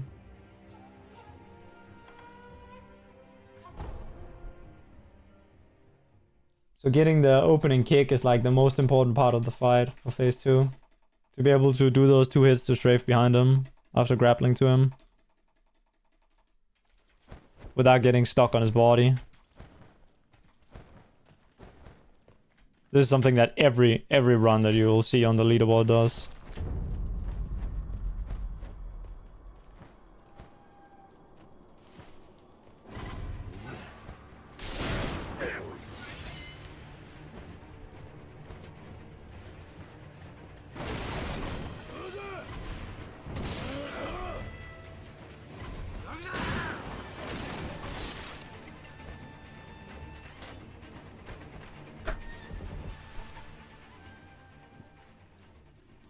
I'm pretty sure I explained it in my Gyobu video. I explained like that opener for phase 2 and also the opener for phase 1, which I think Cornet also explains. I think I explained the 7-hit opener in my video as well. 7 hits is the most you can do on the opener before he runs away. And those hits, when he's screaming his name, they don't count. So getting the 7 hits means that he's, you know, you have 1 more hit of damage on him before he, before the fight even like really starts.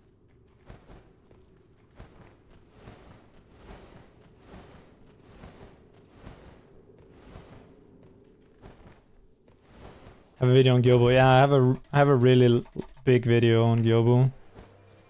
I don't know if it's on the list of tutorials on speedrun.com. I think I added it to the list the other day. But other than that, you can find it on my channel under tutorials. I have a tutorial playlist.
Okay, fair enough. I'm kind of clowning around a little bit there. I'm not doing this right. Because, like, these attacks are things he can do, but he shouldn't be going this way. He should be going the opposite way, right? They should be in a different position. I'm clowning around a little bit. I don't think I'm gonna get any more runs going today. I'm not locked in.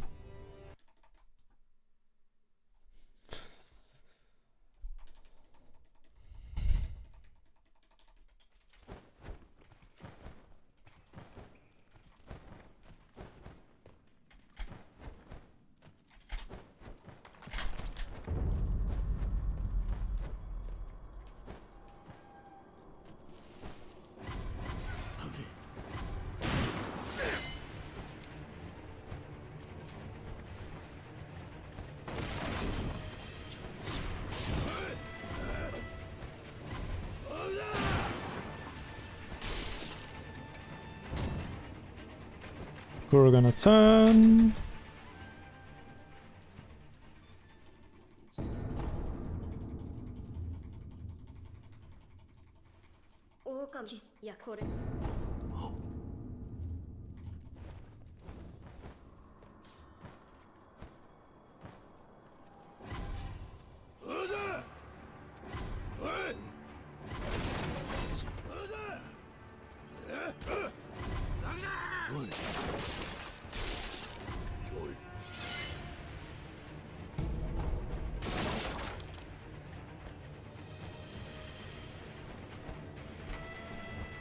I'll try to lock in.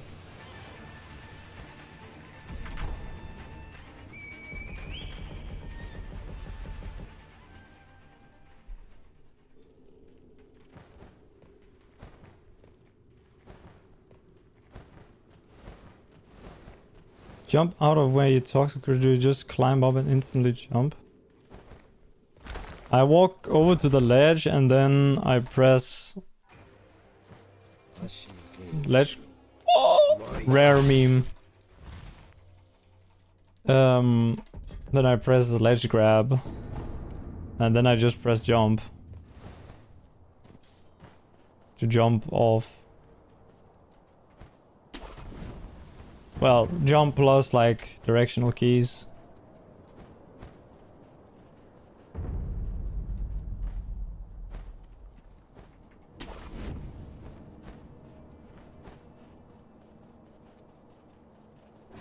Because you can like jump out of being ledge grabbed and it gives you the like the jump thing.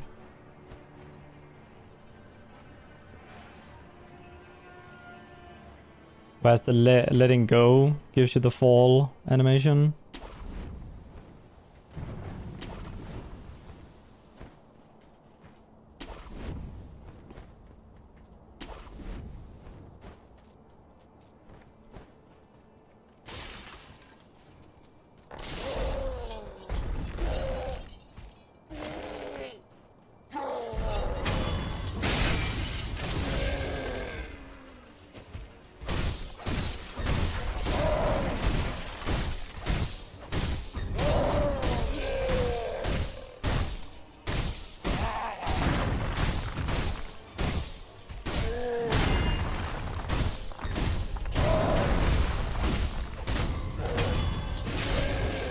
Nice.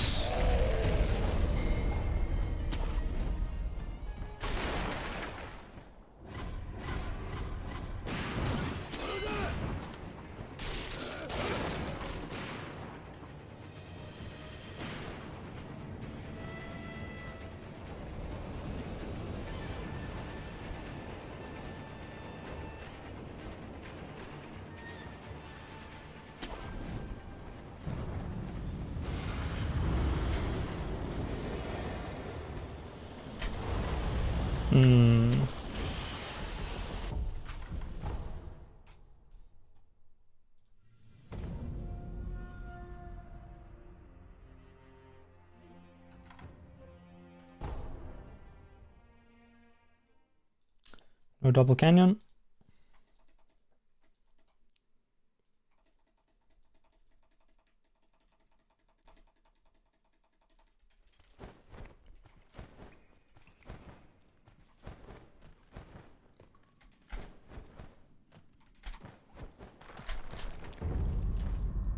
Oh shit.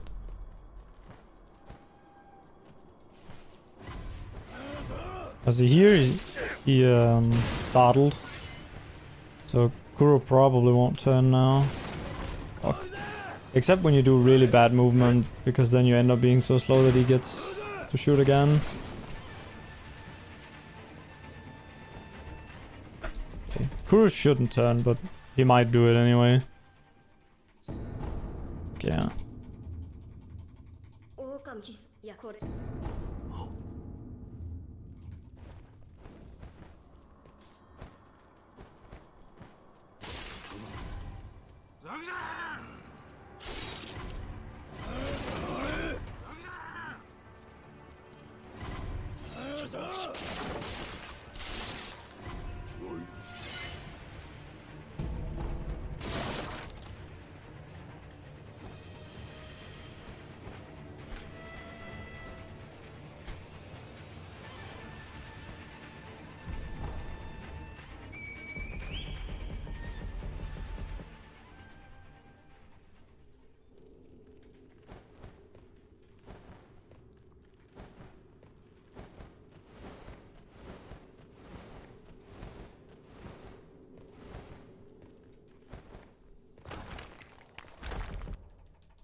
Hey,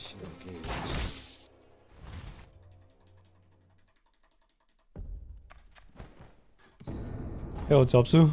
What's up?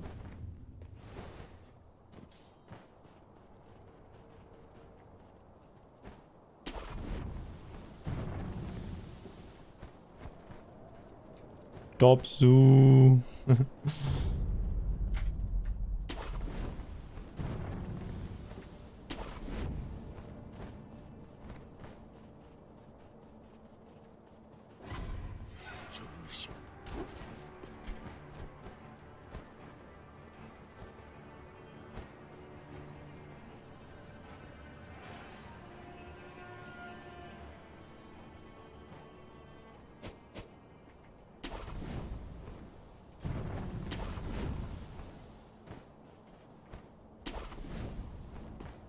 Man, I am hungry.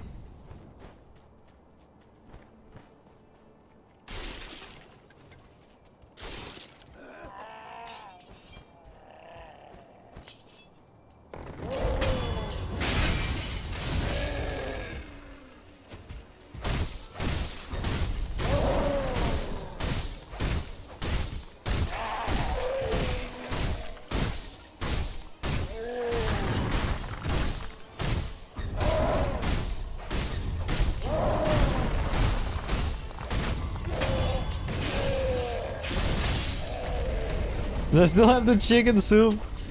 Damn, you remember the chicken soup? Dude, that was a mess. Dude, I was eating that for months, I feel. Maybe I still have some left.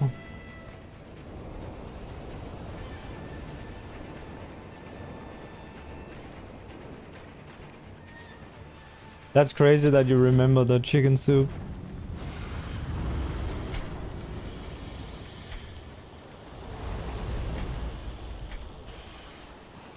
I bought a whole ass chicken and then I made a soup.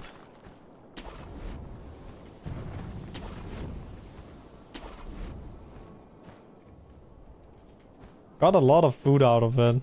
That was kind of the goal. I think I made like 5 liters of soup or something. And then I froze like 90% of it. So it lasted for fucking forever.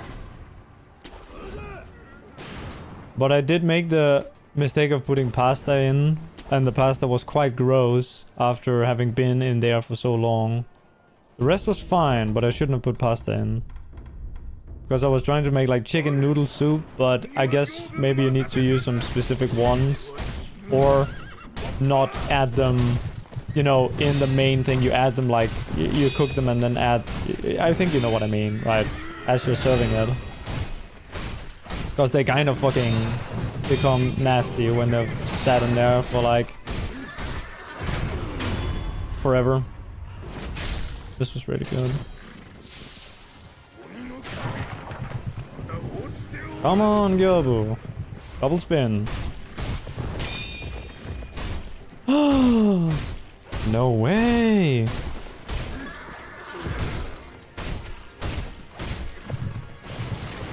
Are you kidding me?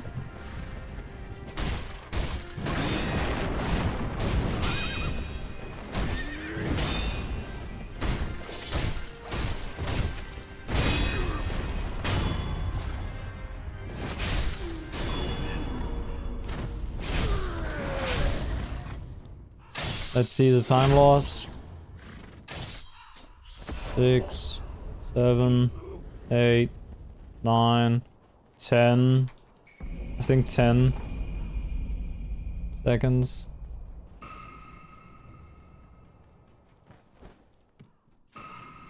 Ouch. I'm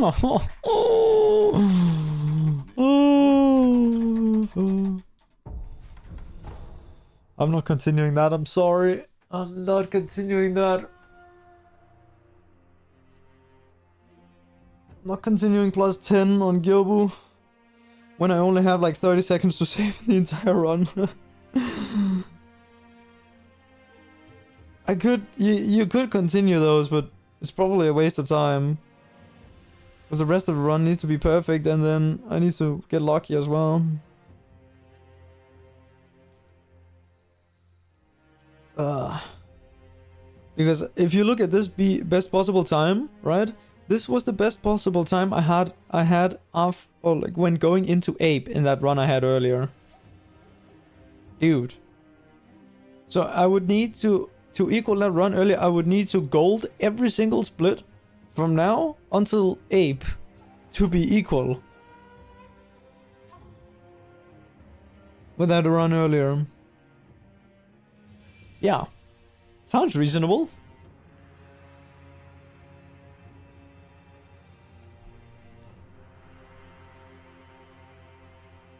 Alright, I think I'm done for now. I gotta get something to eat. And probably do some shit as well.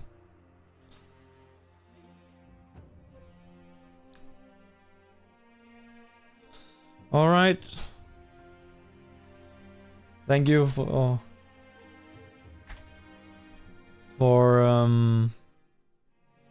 coming out to the stream. Man, I almost hit the fucking most insane PB of all time earlier, but I choked on Ishin. That is a little bit unlucky. No problem, Ferris.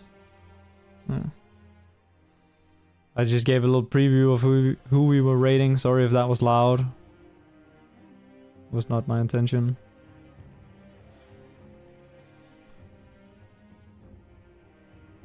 Gonna raid Vomit. He's doing some no-hit stuff.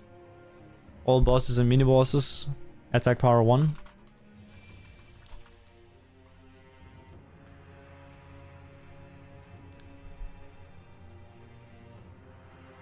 Thank you guys for watching. I'll see you next time. Oh yeah, also there is a race in the tournament later today. I think it's in 7 hours from now.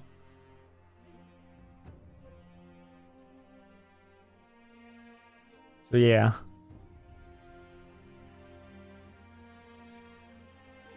Stop by if you want to see that. I'm not playing in it, but could be fun still. Alright. Yeah. Thank you for watching. Bye bye.